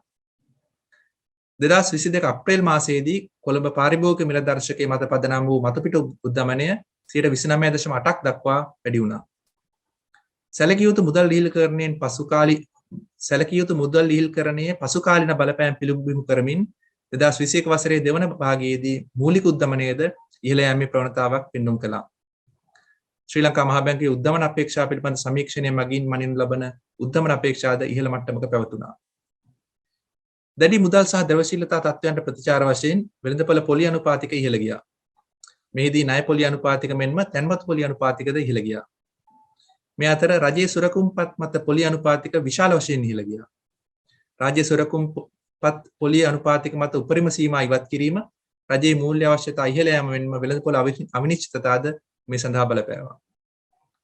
2021 වසරේ වැඩි කාලයක් පුරා පැවති අඩු පොලි අනුපාතිකවල සහායයෙන් සහ ආර්ථික ක්‍රියාකාරකම් වල වැඩි දියුණු වීම හේතුවෙන් පෞද්ගලික අංශය වෙත සපයන ලද ණය 2021 වසර තුලදී සැලකිය යුතු ලෙස ඉහළ ගියා. රජයේ ඉහළ ගිය මුදල් අවශ්‍යතාවය දේශීය බැංකු පද්ධතියෙන් විශාල වශයෙන් සපුරා ගත්තා. 2021 වසර තුලදී මහ බැංකුව විසින් රජය වෙත සපයන ලද ශුද්ධ ණය රුපියල් බිලියන 1225කින් ඉහළ ගියා. රජයේ සතු වාණිජ ව්‍යාපාර දුර්වල මූල්‍ය තත්ත්වය මෙන්ම දිගු කාලීනව පවතින ගැටලු හේතුවෙන් රජයේ සතු වාණිජ ව්‍යාපාර බැංකු පද්ධතිය වෙතින් ලබාගත් ණය 2021 වසර තුලදී අඛණ්ඩව ඉහළ ගියා. දැඩි මුදල් තත්ත්ව පැවතුනද 2022 වසරේදී මුදල් සමස්තයන් සාපේක්ෂව ඉහළ අගයක් වාර්තා කරනු ඇති. මේ සඳහා විනිමය අනුපාතිකය විශාල ලෙස අප්‍රමාණය වීමෙන් විදේශීය මුදලින් නාමකරණය කරන ලද ණය තොගෙහි අගය ඉහළ යාම බලපානවා. දේශීය ණය අඛණ්ඩව ප්‍රසාරණය වුවත් බැංකු පද්ධතියේ ශුද්ධ විදේශීය වත්කම් පහළ යාම හේතුවෙන් 2021 වසර අවසානය වන විට පුළුල් මුදල් සැපයුමෙහි වර්ධනය මන්දගාමී වුණා. බැංකු පද්ධතිය මගින් පෞද්ගලික අංශය සඳහා ලබා දුන් ණය 13.1කින් 2021 වසරේදී වර්ධනය වුණා. එහි ප්‍රසාරණය රුපියල් බිලියන 811ක්. බැංකු පද්ධතියේ ශුද්ධ විදේශීය වත්කම් ප්‍රමාණය 2021 වසර අවසානයේදී රුපියල් බිලියන ඍණ 982ක් ලෙස වාර්තා වුණා. ඒ අනුව M2B මුදල් සැපයුම 2020 වසරේදී වූ 23.4ක වර්ධනයට සාපේක්ෂව 13.2කින් පමණ වර්ධනය වුණා. ඒත් සමගම වාර්ෂික වාර්තාවේ අවසන් පරිච්ඡේදය වන මූල්‍යාංශයේ කාර්යසාධනය සහ පද්ධති ස්ථායීතාවය දෙසට අපි යොමු වෙමු. ප්‍රබල සාර්වාර්ථික කම්පන මැද්දේ වුවද 2021 වසරේදී මූල්‍ය පද්ධතිය ස්ථාවරව පැවතුණා. 2021 වසර තුලදී ශුද්ධ පොලි ආදායමෙහි මෙන්ම පොලි නොවන ආදායමේ සිදු කැපිපෙනෙන වර්ධනයන් හේතුවෙන් බැංකු අංශයේ ලාභදායීත්වය පෙර වසරට සාපේක්ෂව සැලකිය යුතු ලෙස වැඩි වුණා. ප්‍රධාන වශයෙන් ණය හා අත්තිකාරම් කළඹේ වර්ධනය සහ ආයෝජන හේතුවෙන් බැංකු අංශයේ වත්කම් පදනම වර්ධනය වුණා. 2021 වසර තුල සාපේක්ෂ වශයෙන් ණය සහ අත්තිකාරම් ඉහළ වර්ධනයක් පෙන්වීම හේතුවෙන් දල අක්‍රීය ණය අනුපාතය අඩු වුණා. සංචාරක ව්‍යාපාරයේ යථා තත්ත්වයට පත්වීම මන්දගාමී වීම, ප්‍රේෂණ ඉපැයීම් වල අඩුවීම, අපනයන ආදායම් වල පරිවර්තනය මන්දගාමී වීම, ආනයන වියදම් වැඩිවීම සහ ස්වෛරීත්ව ශ්‍රේණිගත කිරීම පහත් වැටීම ආදී කරුණු හේතුවෙන් දේශීය විදේශ විනිමය වෙළඳපොළ ද්‍රව්‍යශීලතාවයේ දැඩි බලපෑමකට ලක් වුණා. ණය වර්ධනය සහ ලාභදායීත්වය අනුව බලපත්‍රලාභී මුදල් සමාගම් සහ විශේෂිත කල්බදු මූල්‍යකරණ සමාගම් අංශයේ කාර්යසාධනය සැලකිය යුතු ලෙස වර්ධනයක් වාර්තා කළා. දල අක්‍රීය ණය අනුපාතයේ පෙර වසරට සාපේක්ෂව පහත ගොස් තිබුණද මෙම අංශයේ ශුද්ධ අක්‍රීය ණය අනුපාතය තවදුරටත් ඉහළ මට්ටමක පැවතුණා. සමස්තයක් ලෙස මෙම අංශය අවම නියාමන අවශ්‍යතාවලට වඩා හිතකර ප්‍රාග්ධන හා ද්‍රවශීලතාව පවත්වා ගැනීමෙන් ස්ථාවරව පැවතුණා. ඔබ සැම දන්නා ආකාරයට ශ්‍රී ලංකා ආර්ථිකය පෙර නොතිබූ අන්දමේ විශාල අභියෝග රැසකට මුහුණ දෙමින් සිටිනවා. අද පවතින මේ සාර්වාර්ථික අසමතුලිතතා COVID-19 වසංගතය නිසාම ඇති වූ ගැටලු නොවේ. නිදහස ලබන විට ශ්‍රී ලංකාව ශීඝ්‍ර ආර්ථික වර්ධනයක් සහ සංවර්ධනයක් සඳහා හොඳින් සූදානම්ව සිටි අතර එය ආසියාවේ වඩාත් කැපිපෙනෙන දේශයන්ගෙන් එකක් වුණා. එහෙත් අද රටේ ආර්ථික විභවතාවය සැලකිය යුතු ලෙස අඩු වී තිබෙන අතර එමගින් ලංකාව සමෘද්ධිය කරා යන මාවත ප්‍රමාද කර තිබෙනවා. මෙම අසමතුලිතතාවයන්ට මූලික ලෙස බලපා ඇත්තේ ආර්ථිකයේ දිගින් දිගටම පවතින එහෙත් මේ වනතෙක් නොවිසඳුණු ව්‍යුහාත්මක ගැටලුයි. එම ගැටලු සහ ගැටලු විසඳීමට අවශ්‍ය කරන ප්‍රතිපත්ති පිළිබඳවත් වාර්ෂික වාර්තාවේ පළමු පරිච්ඡේදයේ අප සාකච්ඡා කර තිබෙනවා. මෙලෙස සෑම වසරකදීම අප ගැටලු සහ විසඳුම් යෝජනා කර තිබුණත් එම යෝජනා ප්‍රමාණවත් පරිදි ක්‍රියාත්මක වී නැහැ. මෙම ගැටලු විසඳා ගැනීමේදී ආර්ථිකයේ සැමට ප්‍රතිලාභ ලැබෙන ඉහළ තිරසාර ආර්ථික වර්ධනයක් පවත්වා ගැනීමට හැකි වනු ඇති. දැන් අපි මෙවර ඉදිරිපත් කර ඇති ගැටලු සැකවින් සාකච්ඡා කරමු. පළමුව භාණ්ඩ හා සේවා අපනයන වලින් ලැබෙන ශුද්ධ ගලායම් ඉහළ නැංවීම මෙන්ම සේවා නියුක්තකයන්ගේ ප්‍රේෂණ ප්‍රවර්ධනය කිරීම හරහා ජංගම ගිණුමේ තිරසාර ශේෂයක් පවත්වා ගෙන යාමේ වැදගත්කම් පිළිබඳව අප සාකච්ඡා කර තිබෙනවා. විදේශීය අංශයේ අසමතුලිතතා මගින් පැන නගින උග්‍ර අවදානම් තත්ත්වයන් මගහරවා ගැනීම සඳහා මෙලෙස භාණ්ඩ හා සේවා අපනයන වලින් ලැබෙන ශුද්ධ ගලායම් වැඩි කර ගැනීම අත්‍යවශ්‍ය සාධකයක්. විදේශීය අංශයේ සමතුලිත බව පවත්වා ගැනීමට සහ විදේශීය අංශයේ ඔරොත්තු දීමේ හැකියාව වැඩි දියුණු කිරීමට ණය නොවන විදේශ මූල්‍ය ලැබීම ආකර්ෂණය කර ගැනීම සඳහා රටක් වශයෙන් අප සැලසුම් සකස් කර ගැනීමේ වැදගත්කම අපි සාකච්ඡා කරනවා. ඒ වගේම කොළඹ වරාය නගරය ව්‍යාපෘතිය තුළින් ආර්ථිකයට ලැබිය හැකි ප්‍රතිලාභ සහ අපේක්ෂිත විදේශීය ඍජු ආයෝජන ලැබීම කඩිනම් කිරීමේ අවශ්‍යතාවය පිළිබඳවත් අප පැහැදිලි කර තිබෙනවා. අද පවතින සාර්වාර්ථික අසමතුලිතතා බොහොමයකට හේතු වී තිබෙන්නේ රාජ්‍ය මූල්‍ය අංශයේ කලක සිට පවතින දුර්වලතාවයි. එම නිසා රාජ්‍ය මූල්‍ය අංශයේ දිගින් දිගටම පවතින මේ ගැටලු සහ ඒවා සඳහා ගත යුතු පිළිවම් මොනවාද යන්න ගැන අපි සාකච්ඡා කර තිබෙනවා. ඒ වගේම රජයේ අරමුණු ළඟා කර ගැනීම සඳහා හොඳ සම්බන්ධීකරණයකින් යුතුව ප්‍රතිපත්ති ක්‍රියාමාර්ග ගැනීමේ වැදගත්කමත් අප පෙන්වා දී තිබෙනවා. මෙයට අමතරව විදේශ මූල්‍ය ප්‍රභවයන්ගෙන් අප වෙත මුදල් ගලා යාමට ප්‍රධානම බාධකයේ වී තිබෙන්නේ මධ්‍යම රජයේ ණය ප්‍රමාණය තියුණු ලෙස ඉහළ යාමයි. එම නිසා රජයේ ණයබර දැරිය හැකි තිරසාර මට්ටමක් දක්වා අඩු කර ගැනීමට කෙටි කාලීන මෙන්ම මැදි කාලීන විශ්වාසනීය ලෙස ප්‍රතිපත්ති සැලසුම් ක්‍රියාත්මක කළ යුතුයි. COVID-19 වසංගතය නිසා රටේ ආර්ථිකය ඇති වූ පසුබෑමත් සමග රාජ්‍යාංශයේ සේවා සැපයීමේ ගුණාත්මක බව සහ කාර්යක්ෂමතාව වැඩි දියුණු කිරීම පෙරටත් වඩා වැදගත් අරමුණක් බවට පත් වී ඇති බව අපි පෙන්වා දී තිබෙනවා. රාජ්‍යාංශය තමන්ගේ මූල්‍ය අවශ්‍යතා සපුරා ගැනීම දේශීය බැංකු පද්ධතිය මත දැඩි ලෙස රඳා පැවතීම මේ වන විට විශාල ගැටලුවක්ව පවතිනවා. මම පෙර සඳහන් කළ ආකාරයට පසුගිය වසරේදී රාජ්‍යාංශයේ අයවැය හිඟය මූල්‍යණය කරනු ලැබුවේ ප්‍රධාන වශයෙන් මහ බැංකුව හරහායි. ඒ වගේම මේ වන විට රාජ්‍ය මූල්‍ය ව්‍යවසායන් දේශීය බැංකු පද්ධතියෙන් විශාල වශයෙන් ණය ලබාගෙන තිබෙනවා. මෙම තත්ත්වය තවදුරටත් පැවතුනහොත් ආර්ථිකයේ යථා තත්ත්වයට පත්වීම සඳහා පෞද්ගලික අංශයෙන් ලැබෙන දායකත්වයේ ඉතා දුර්වල වීමට ඉඩ තිබෙනවා. ආහාර මිල උද්දමනයේ විශාල ලෙස වැඩි වීමත් එලෙස දිගුකාලීනව පැවතීමත් මගින් සිදුවිය හැකි හානි අප පෙන්වා දී තිබෙනවා. බලශක්ති අංශය හා සම්බන්ධ රාජ්‍ය ව්‍යවසායන් රජයට බරක් වෙනවා වෙනුවට ආර්ථික වර්ධනයට සහාය වන ආයතන ලෙස කටයුතු කළ යුතු වෙනවා. ඒ බව අප මෙහිදී සාකච්ඡා කරනවා. අපනයන කර්මාන්ත මගින් අපනයන වර්ධනය සහ විවිධාංගීකරණය කිරීමට උපාය මාර්ග සකස් කරන අතරම වසංගත තත්ත්වය නිසා ඇති වූ අවදානම් වලට මෙන්ම ගෝලීය වෙළඳපොළ ගැටලුවට ඔරොත්තු දීමේ හැකියාව සහ ධාරිතාව ගොඩනගා ගත යුතුයි. අප විසින් මෙහිදී පෙන්වා දී තිබෙන තවත් කරුණක් වන්නේ ශක්තිමත් කාර්මික ප්‍රතිපත්ති සහ උපාය මාර්ග අනුගමනය කිරීමේ අවශ්‍යතාවයි. විශේෂයෙන්ම ආනයන සීමා කිරීම සිදුව ඇති පසුබිමක් තුළ අත්‍යවශ්‍ය භාණ්ඩ රට තුළ පැවතීම සහතික කිරීමටත් අපනයන ආදායම ඉහළ නංවා ගැනීමටත් ඵලදායී කාර්මික ප්‍රතිපත්ති සහ උපාය මාර්ග ක්‍රියාත්මක කළ යුතු වෙනවා. ඒ වගේම අපනයනාංශ සංවර්ධනය සඳහා නිදහස් හෝ වර්ණීය වෙළඳ ගිවිසුම් මත දැඩි ලෙස පදනම් නොවි අපගේ අපනයනවල තරඟකාරීත්වය වැඩි කිරීමටත් අප අවධානය යොමු කළ යුතුයි. අපගේ උසස් අධ්‍යාපන අංශය වැඩි දියුණු කිරීමත් අවධානය යොමු විය යුතු තවත් කරුණක්. නිදහසෙන් පසු ශ්‍රී ලංකාවේ කෘෂි කාර්මික අංශය තුළ විශාල පරිවර්තනයක් ඇති වී තිබෙනවා. එහෙත් එම අංශයේ නිලන්නන්ගේ ආදායම හිතකර මට්ටමට වර්ධනය කර ගැනීමත් ආහාර සුරක්ෂිතතාව සහතික කිරීමත් කෘෂි අංශයේ සමස්ත ඵලදායීතාව ඉහළ නංවමින් තිරසාර කෘෂිකාර්මික අංශයක් නිර්මාණය කිරීමත් අභියෝග බවට පත්ව තිබෙනවා. ශ්‍රී ලංකාවේ ශුද්‍ර කුඩා හා මධ්‍යම පරිමාණ ව්‍යාපාර ඉදිරි කාලයේදී තවදුරටත් වර්ධනය වීම සඳහා වැඩි හැකියාවක් තිබෙන නිසා එම ව්‍යාපාර මුහුණ දෙන නොයෙකුත් බාධක වලට පිළියම් සෙවීම ජාතික මට්ටමේ ප්‍රතිපත්ති ප්‍රමුඛතාවයක් විය යුතුයි. අපද්‍රව්‍ය කළමනාකරණය සඳහා ප්‍රතිපත්ති ක්‍රියාමාර්ග ගණනාවක් ගෙන තිබුණද අපද්‍රව්‍ය කළමනාකරණ ගැටලු COVID-19 වසංගතය මගින් තවදුරටත් උග්‍ර කර තිබෙනවා. හරිත සංවර්ධනය කෙරෙහි අවධානය යොමු කිරීම ඉතා වැදගත් කාලීන අවශ්‍යතාවයක් ලෙස පවතිනවා.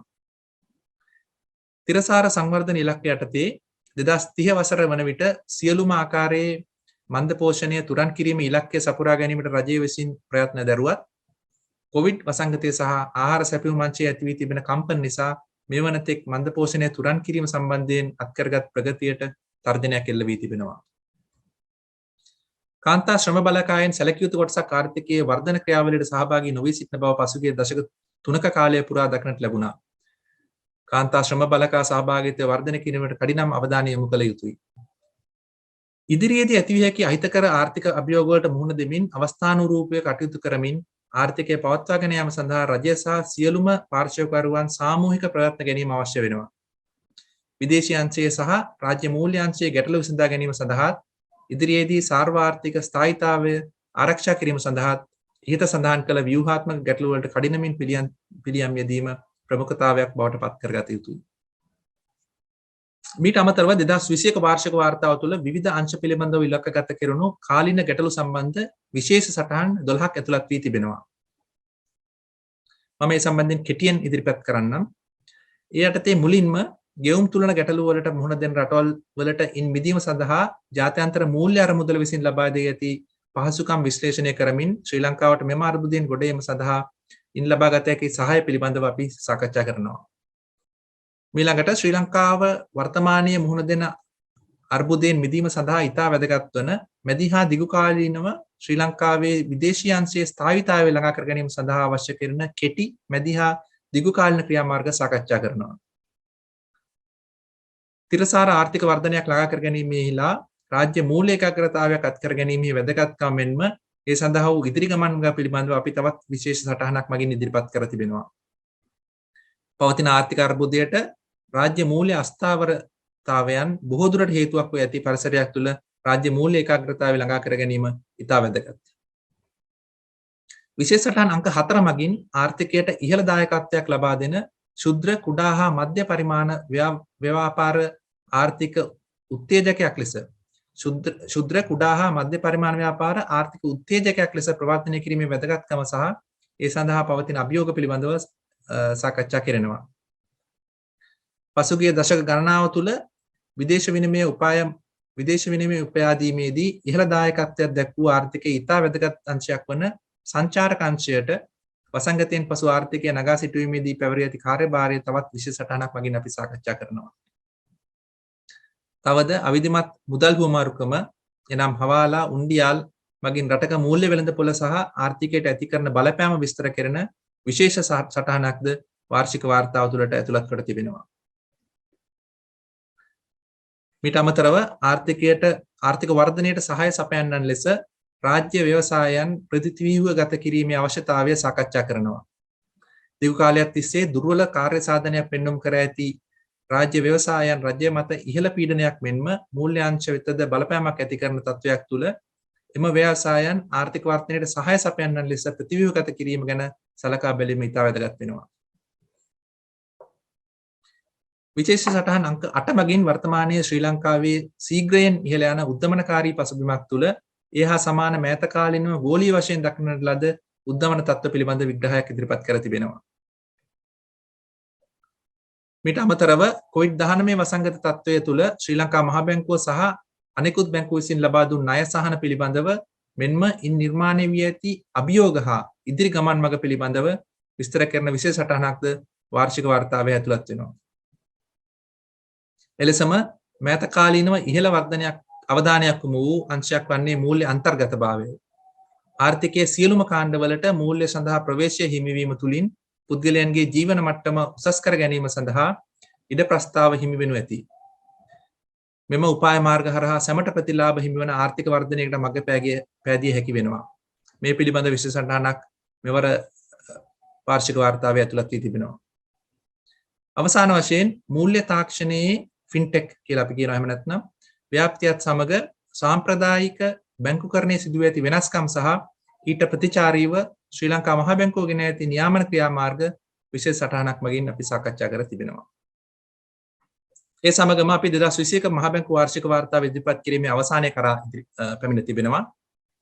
මම මෙම අවස්ථාවේදී ශ්‍රී ලංකා මහ බැංකුවේ අධිපති ආචාර්ය නන්දලාල් වීරසිංහ මහතාට මුදල් මණ්ඩලයේ සියලුම සමාජිකයන්ට නියෝජ්‍ය අධිපතිනියට සහකාර අධිපතිවරුන්ට මෙම වාර්තාව සකස් කිරීම සඳහා ඔවුන් ලබා දුන් මඟ පෙන්වීම සහ දායකත්වය සම්බන්ධයෙන් ආර්ථික පරීක්ෂණ දෙපාර්තමේන්තුව වෙනුවෙන් කෘතඥතාව පළ කර සිටිනවා. ඒ වගේම සංඛ්‍යාන හා සාර්ව විචක්ෂණ අධ්‍යයන දෙපාර්තමේන්තුවේ අධ්‍යක්ෂවරුන් හා කාර්ය මණ්ඩලයටත් සහයෝගය ලබා දුන් සියලුම දෙපාර්තමේන්තුවලටත් නිසි පරිදි දත්ත ලබා දෙමින් සහයෝගය ලබා දුන් රාජ්‍ය හා පෞද්ගලික අංශීය ආයතනවලටත් වාර්ෂික වාර්තාව මුද්‍රණය කළ මුද්‍රණාලවලටත් ආර්ථික පරීක්ෂණ දෙපාර්තමේන්තුවෙන් මාගේ ස්තුතිය පුද කරනවා.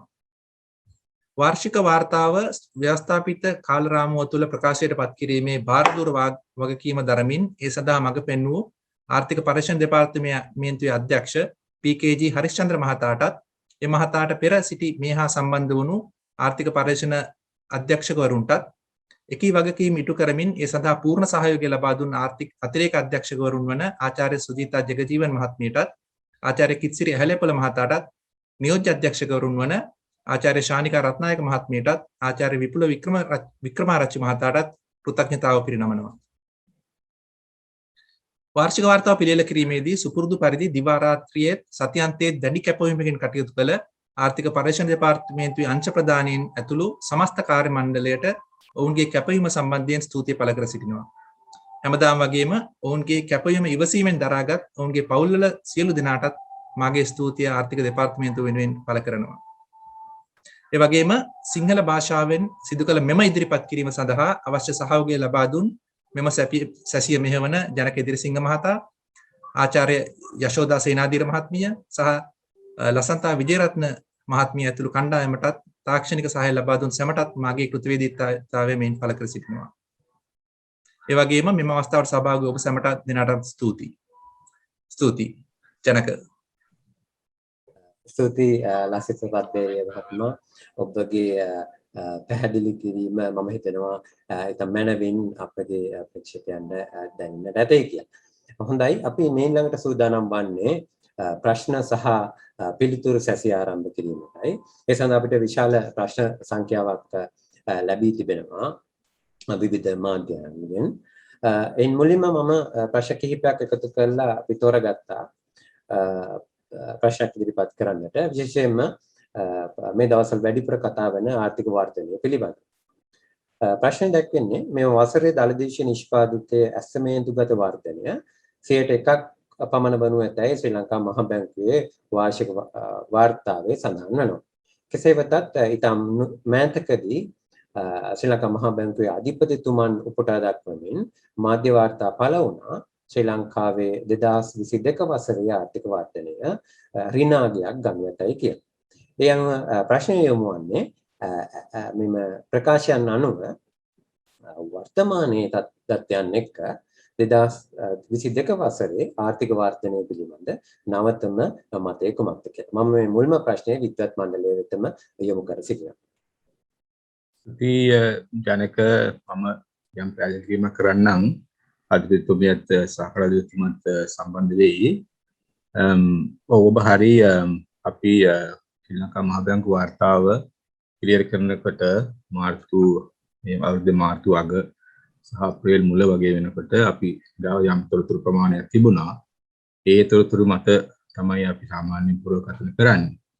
හැබැයි ඔබ සියලු දෙනා දන්න පරිදි ශ්‍රී ලංකාවේ ආර්ථිකය පහුගිය සුමාන කීපය ගත්තාම සෑහෙන සැලකිය යුතු වෙනස්කම් වලට බාධා වෙමින් පවතිනවා. දැන් අලුත්ම අපි කොහොමද පුරවකථනය කරනකොට අපි ගාව පවතින දත්ත පදනම් කරගෙන තමයි පුරවකථනයන් කරන්නේ. එතකොට දැන් ආර්ථිකයේ ලොකු වෙනස්කම් මේ සුමාන කීපය තුළ සිදු වෙනවා. හැම පැත්තෙම බලනකොට විශේෂයෙන් බල ශක්තිය අංශයේ බලනකොට එහෙම නැත්නම් විදේශ අංශයේ ආනයන අපනයන දත්ත බලනකොට එහෙම නැත්නම් මූර්ත අංශයේ කල්පනාකරුවන්ගේ දර්ශකයේ කියන්නේ මිලදී ගැනීම දර්ශක වගේ බලනකොට කර්මාන්ත අංශ දර්ශක බලනකොට යම්කිසි පහළ යාමක් අපිට දක්නට ලැබෙනවා නවතම දත්තා. ඒ නිසා අපිට යම් අවස්ථාවක සිදු වෙනවා මේ පුරවකතන නැවත විමර්ශනය කරන්න. ඒක සාමාන්‍ය දෙයක්. හැම ආර්ථික පුරවකතනයක්ම හැම ආයතනයක්ම මහ බැංකුව වෙන්න පුළුවන් වෙන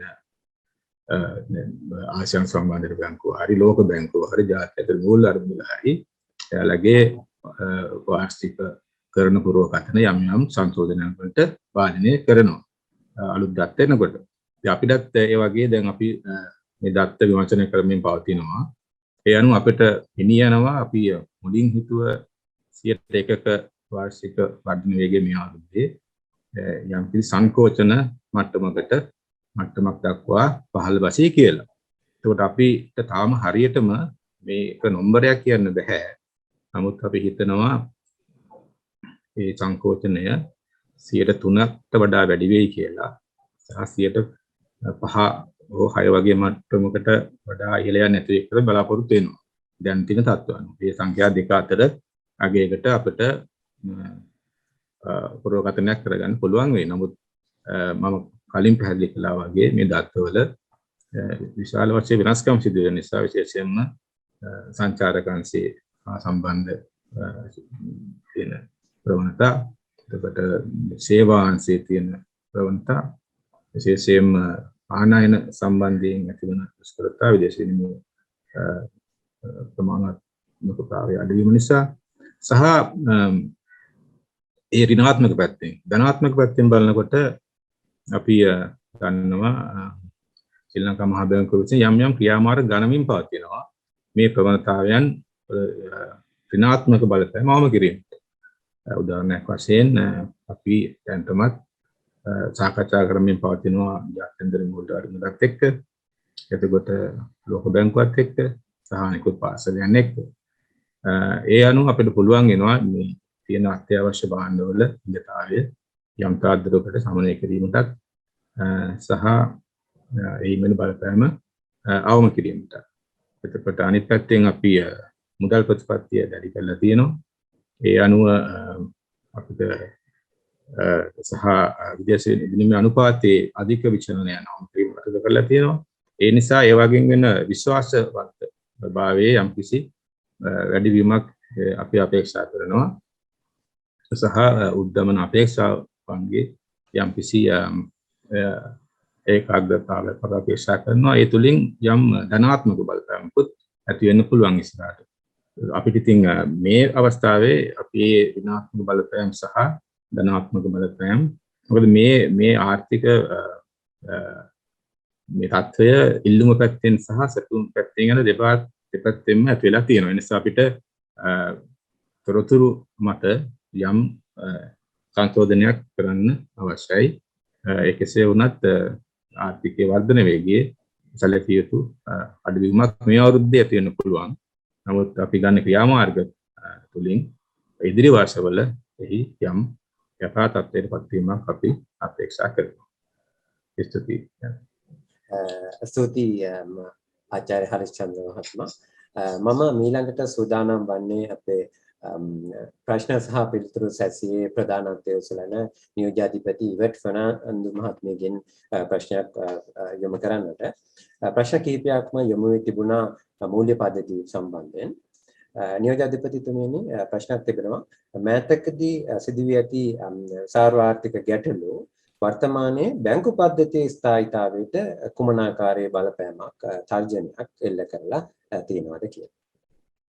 ඔව්, මම හිතන්නේ ජනකේ ප්‍රශ්නේදී ඇත්තටම අහන්නේ දැන් මේ ළඟදී වෙච්ච විදේශ විනිමය ප්‍රතිපත්තිය සම්බන්ධයෙන් ගත්ත තීරණයන්, ඒ වගේම පොලි අනුපාතයන් සම්බන්ධයෙන් ගත්ත තීරණයන් බලපාන්නේ කොහොමද කියලා. මොකද අපි දන්නවා බැංකු පද්ධතිය කියලා කියන්නේ මූල්‍ය අතරමැදිකරණයට අතරමැදි කරන කටයුත්තේ යෙදලා තියෙන ප්‍රධානම මේ ආයතන තමයි බැංකු පද්ධතියේ තියෙන්නේ. එතකොට එතනදී බැංකු වලින් කරන්නේ අරමුදල් ලබාගෙන එම අරමුදල් යම්කිසි ආයෝජනයන් කිරීම, විවිධ විදිහට ආයෝජන කිරීම තුළින් ආර්ථික ක්‍රියාවලියට දායක වීමක් සහ ඒගොල්ලන් ආයෝජනය කරන මුදල් වලට සුරක්ෂිත භාවයක් ලබා දීම සඳහා කටයුතු කිරීම.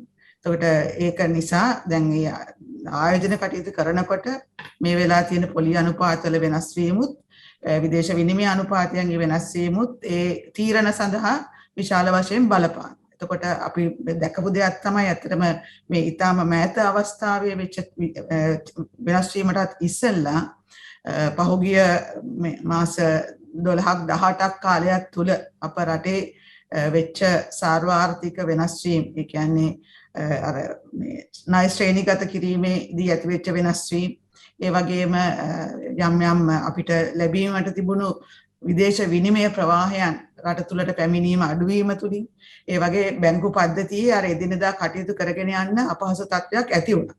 බැංකු වලට ලැබෙන මුදල් අර ශ්‍රේණිගත කිරීම අඩුවීම තුල ලැබෙන මුදල් ප්‍රවාහයන් අඩු වුණා. මේ වෙනකොට ලබා දීලා තිබුණ ණය සමහර විට ආපසු ගෙවීමට සිද්ධ වුණා. අලුතෙන් ණය ගැනීමට බැරි වුණා. ඒ ණය අලුත් කිරීමට බැරි වුණා. බැංකු අතර යම් කටයුතු කරගෙන යනකොට ඇතැම් වෙලාවට ඒ ණය නියමිත වෙලාවල් වලට ඒගොල්ලන්ගේ අවශ්‍යතාවයන් පිටවා ගැනීමට බැරි වීම තුල සමහර බැංකු වලට අපහසුතාවයන් ඇති වුණා.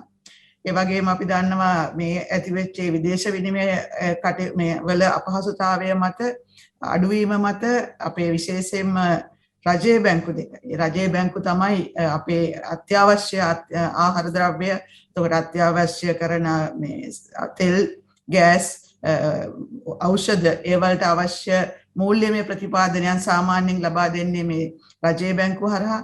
ඒ අයට විශේෂයෙන්ම මේක ඊටාමම ටිකක් සැලකිය යුතු ලෙස බලපෑවා මේ එන තිබෙන ප්‍රවාහයන් අඩුවීම. එතකොට සමහරක් වෙලාවට ඒ අයට සිද්ධ වුණා බැංකු පද්ධතියන අනෙක් බැංකු සමග එකතු වෙලා එයත් එක්ක එකට එකතු වෙලා මේක කරගන්න ඒ මුදල් ප්‍රවාහයන් අවශ්‍යතාවයන් ඇති කරගන්න. ඇතැම් වෙලාවට ශ්‍රී ලංකා මහා බැංකුවත් ඒකට මැදිහත් වුණා.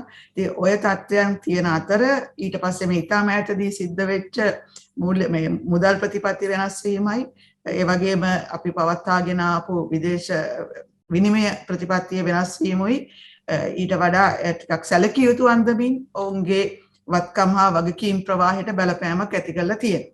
ඉතින් ඒක එහෙම වෙන අතර මම හිතන්නේ අපේ බැංකු සාමාන්‍යයෙන් ඒගොල්ලන්ගේ ප්‍රාග්ධනය සහ ලාභ මේ ප්‍රාග්ධනයයි ද්‍රවශීලතාවයයි තමයි අපි බැංකුවක ඉතාමත්ම වැදගත් ඒගොල්ලන්ගේ රිසෝස් එකක් විදිහට දකින්නේ. එතන ඒගොල්ලන්ට තියෙන අතිරේක ඒ අවශ්‍යතාවයට වඩා තියෙන අතිරේක ප්‍රමාණය තමයි ඕනම වෙලාවක යම්කිසි අපහසුයක් තියෙනකොට ඒකට උදව් වෙන්නේ ඒ තියෙන බෆර් එක. අපි ඒකට buffer capital and liquidity buffer එක. ඉතින් මේ වෙලාවේ මේ යම්කිසි මාස ගාණක් මෑතකක් වෙනකන් අපේ බැංකුවල එම ද්‍රවශීලතාවය හා ප්‍රාග්ධන අවශ්‍යතාවයන් සෑහෙන උසස් මට්ටමින් පැවතිලා තිබෙනවා බැංකු පද්ධතියෙම. ඉතින් ඒක ඇත්තටම අපේ බැංකු පද්ධතියට විශාල දායකත්වයක් වෙලා තියෙනවා. මෙච්චර අපහසුවක් තුලත් යම්කිසි සැලකිය යුතු පොඩි අඩුවීම් තුල තමුන්ගේ කටයුතු එදිනා විදිහට කරගෙන යන්න. නමුත් මම පිළිගන්නවා විදේශ විනිමය සම්බන්ධ ගනුදෙනු කටයුතු සෑහෙන දුරට කරගෙන යාම විතා අත්පසු වෙලා තියෙනවා. මේක දැන් අපේ රජයත් ඒ වගේම ශ්‍රී ලංකා මහ බැංකුවත් මැදිහත් වෙලා මම හිතන්නේ අපි දන්නවා යම් ක්‍රියාමාර්ගයන් ගන්නවා මේ විදේශ විනිමය ප්‍රවාහයන් වැඩි කරගන්න. ඒ වගේම හැකිතාක් දුරට පිටට යන අඩු කරගෙන යන්න පුළුවන් දේවල් අඩු කරගන්න. ඒ තුලින් ඒ අවශ්‍යතාවය ඇති කරගන්න වෙනත් ක්‍රියාමාර්ග අරගෙන තියෙනවා. තව විදේශ විනිමය අපේ බැංකු ක්‍රමයේ තුලට එකතු කරගන්න.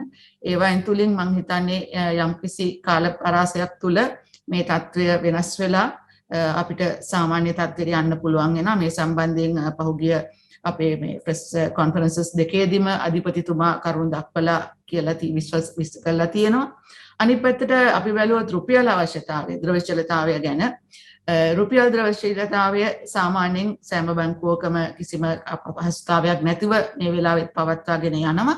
නමුත් අර පොලි අනුපාතයන් වල වෙච්ච වෙනස් වීම නිසා ඇතැම් වෙලාවට අපි දැකලා තියෙනවා අපේ ගනුදෙනුකරුවන් ඒක සාමාන්‍යයෙන් සාමාන්‍ය දෙයක් පොලි අනුපාත මේ වගේ ලොකු වෙනස් වීමක් වෙනකොට ඒ වගේ වෙනස්කමක් තමුන්ගේ දැන්ට තියෙන බැංකුවේ තියෙන තැන්පතුව එක්කෝ වැඩි පොලියක් දෙන අනුපාතයකට යනවා. එහෙම නැත්නම් ඒ බැංකුවෙන් නැතුව වෙන බැංකුවකට යනවා. ඇතැම් වෙලාවට බැංකුව වලින් ගිහිල්ලා අපි දැක්කා මේ අපේ ට්‍රෙෂරි බිල්ස් වලට යනවා. ඒ වගේ පොඩි වෙනස් වීමුත් වෙනවා. එතකොට මේ වයින්ුත් නමුත් අපිට වාර්තා වෙන විදියට එහෙම ලොකු වෙනස් වීම් වෙලා නැහැ. තද අපහසුයක් ඇති වෙන විදියට ද්‍රවශීලතාවයට. නමුත් එදිනදා කටයුතු කරගෙන යනකොට සාමාන්‍ය තත්ත්වයට වඩා ටිකක් වෙනස් තත්ත්වයන් රුපියල් සම්බන්ධ ද්‍රවශීලතාවයත් වෙලා තියෙනවා. නමුත් අපිට ශ්‍රී ලංකා මහ බැංකුව විදිහට නීතිමය ප්‍රතිපාදන තියෙනවා. බැංකු පද්ධතියේ රුපියල් ද්‍රවශීලතාවය සම්බන්ධයෙන් මොනවා හරි අපහසුතාවයක් තියෙනවා නම් මැදිහත් වෙලා ඒ සඳහා අවශ්‍ය ඒ පහසුව ලබා දෙන්න ඒ හැකියාවන් තියෙනවා. අපි ඒකට සෑම විටම ලෑස්ති වෙලා ඉන්නවා. ඒ වගේම ඒක ගැන අපිට කිසිම ගැටලුවක් නැහැ. ඒ තියෙන තත්ත්වයේ තුල ඒ අපිට තියෙන නීතිමය අවසරය තුල මුදල් මණ්ඩලය වුණත් ඒ සම්බන්ධයෙන් දැනුවත් වෙලා තියෙනවා. ඒ සම්බන්ධව අවශ්‍යතාවයක් ඇති වුවහොත් ඒ අවශ්‍ය මැදිහත් වීමක් කරන්න අපි ලෑස්ති. ඊට අමතරව දැන් මේ වගේ අවස්ථාවක අර මං කිව්වා වගේ අපි අර ගොඩනගාගත්තු අවකාශයක් පොඩ්ඩක් පාවිච්චි කරන්නත් අපි මේ වෙලාව වෙනකොට ඉඩ දීලා තියෙනවා බැංකුවට. ඒ ගොඩනගාගත්තු ඒ අවකාශ පාවිච්චි කරලා තමුන්ගේ කටයුතු දිනදා වැඩ ව්‍යාපාර කටයුතු කරගෙන යන්න. ඒ තුලින් ගනුදෙනුකරුවන්ටත් පහසුවක් ඇති කරලා බැංකුවේ වත්කම් හා වගකීම් ව්‍යුහයන් හදාගෙන ඉදිරියට යන්න පුළුවන් විදිහේ ඊටාම මෑතදී දවස් දෙකක් වගේ ඇතුළත පෙර අපි අවකාශ කියන්නේ අපේ prudential requirements කීපයකුත් පොඩ්ඩක් ඒ ෆැසිලිටේට් කරන විදිහට බැංකුවට හැකිය පහසුව ඇති කරන්න ඒ වගේ අවකාශයන් ලබා දීලා තියෙනවා. ඉතින් මේ தත්ත්වය ඔක්කොම ගත්තම ඊට අමතරව අපි අර සාර්වත්‍රික පද්ධතිය තුලත් ඇති වෙන වෙනස්කමුත් තවදත් විදේශ විනිමය සම්බන්ධයෙන් මේ වෙනකොට මහ බැංකුවත් රජයත් ගන්න නොයෙකුත් පියවර තුලිනුත් මම විශ්වාස කරනවා ඊටාම කෙටි කාලයක් තුල මේ දැනට තියෙන ඒ අපහසුතාවයන්ොත් මගහැරිලා ගිහිල්ලා යම් මීට වඩා ක්‍රියාකාරී විදිහට සාමාන්‍ය තත්ත්වයට බැංකුවලට තමුන්ගේ කටයුතු කරගෙන යන්න පුළුවන් වෙයි. නමුත් මේ දැනට මේ ඉමීඩියට් එකේදී නම් මම හිතන්නේ ටිකක් අපහසුතාවයක් ගනුදෙනුකරුවන්ටත් බැංකුවලටත් ඔය විදේශ විනිමය තියෙන අපහසුතාවය මත පොඩ්ඩක් පවතිනවා. ඒකට ටික කාලයක් තව සති කිහිපයක් මාසයක් දෙකක් මොකද අපි දැන් IMF රත් සමගත් අර කියපු විදිහට මේ අපේ සාකච්ඡාවන් පවත්වාගෙන යනවා. ඒ වගේ අර මාකට් එකට පොඩි විශ්වාසනීය තත්ත්වයක් ඇවිල්ලා ඒ විශ්වාසයේ මත ආපහු සාමාන්‍ය තත්ත්වයට ඒ විදේශ විනිමය ගනුදෙනු කරන ඒ මාකට් එක එන්න ඕනේ. ඒ ආවම ඒ පහසුවත් එයි කියන එකයි අපේ විශ්වාසය.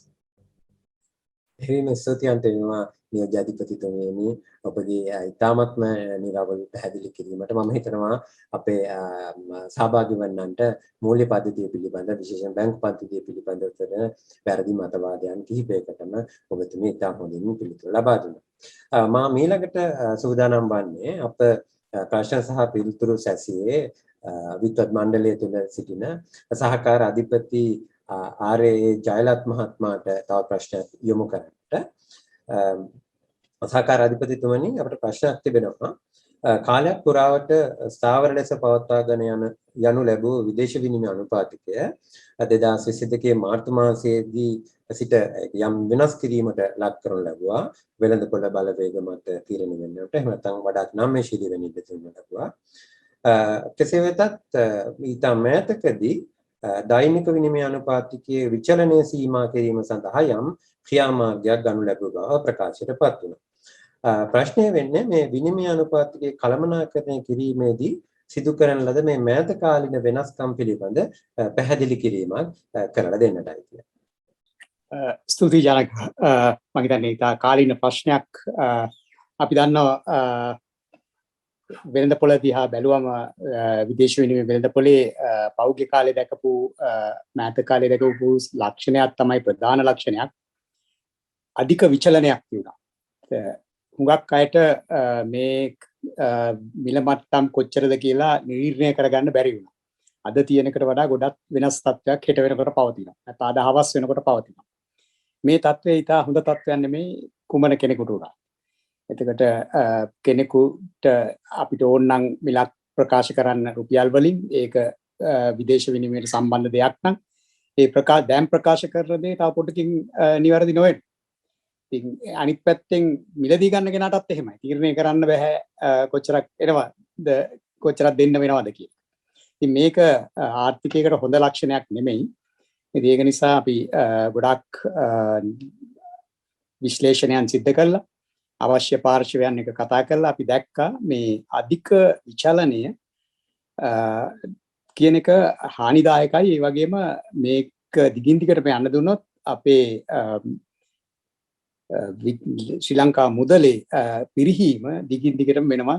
මේක ආර්ථිකයේ සාර්වාර්ථික විද්‍යාත්මක පසුබිමට යාවත්කාලින නොවන විදියට සිද්ධ වෙනවා. ඉතින් මේක නිසා මහ බැංකුව තීරණය කරා අපි මේ සඳහා විචලන පරාසයක් හඳුනා දෙන්න ඕන කියලා. ඒ අනුව අපි තීරණය කළේ විචලන පරාසයක් නිගමනය කරන්නත් ඒ කාලීනව දිනපතා ප්‍රකාශ කරන්නත් ඊට අමතරව ඒ විචලන පරාශයේ මධ්‍ය ලක්ෂ්‍ය විදියට පෙර දින එක්තැන් විනිමය අනුපාත නැත්නම් ස්පොට් එක්ස්චේන්ජ් රේට් කියන එකේ මේ තිවිච්ච බරිත සාමාන්‍ය weighted average spot exchange rate කොච්චරද කියලා වෙළඳ පොළට ප්‍රකාශ කිරීමට. ඉතින් මේක හැම දිනකම උදෑසන අධිපතිතුමාගේ අනුමැතිය යටතේ මුදල් නීති පාලනය යටතේ විධි විධාන ප්‍රකාරව පවතින අධිපතිතුමාට තියෙන බලය අනුව ඒ මධ්‍ය මිල මට්ටම නැත්නම් මධ්‍ය විනිමය අනුපාතය ප්‍රකාශයට පත් කරනවා. ඊට අමතරව ඒකට අදාළ වෙන විචලන පරාසයත් ප්‍රකාශයට පත් කරනවා. විචලන පරාසය ප්‍රකාශයට පත් කරන්නේ ඍණ හෝ ධන යම් සංඛ්‍යාවක් විදියට. මේක මුල් දවස්වල රුපියල් 2.60ක් විදියට ප්‍රකාශයට පත් වුණා. ඊට 2.50 වුණා. ඊට පස්සේ රුපියල් 3ක් වුණා. කියන්නේ ඍණ මධ්‍ය ලක්ෂයේ ඉඳන් ඍණ 3ක් සහ ධන 3ක් විදියට. ඉතින් මේ පරාසය ප්‍රකාශ වුණාම බැංකු වලට මඟ පෙන්වීමක් ලැබුණා. ඒ අන්තර් බැංකු ගනුදෙනු කරද්දී මෙන්න මේක තමයි අදාළ පරාශය වෙන්නේ කියලා. ඉතින් ඇත්තටම බැංකු ඊටාම අපි බලාපොරොත්තුටත් වඩා වේගයෙන් ඒකට අනුගත වුණා.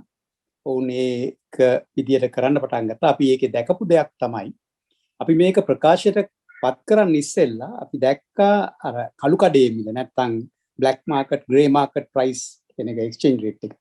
රුපියල් 400 ගණන් වලින් හුඟක් උඩට ගියා, එහාට ගියා. හැබැයි මේක ප්‍රකාශයට පත් කිරීමත් සමග බැංකු මිල මට්ටම් 380 විතර ගණන් වල ඉඳන් 370 විතර ගණන් වල 360ට විතර එකපාරම අඩු වුණා.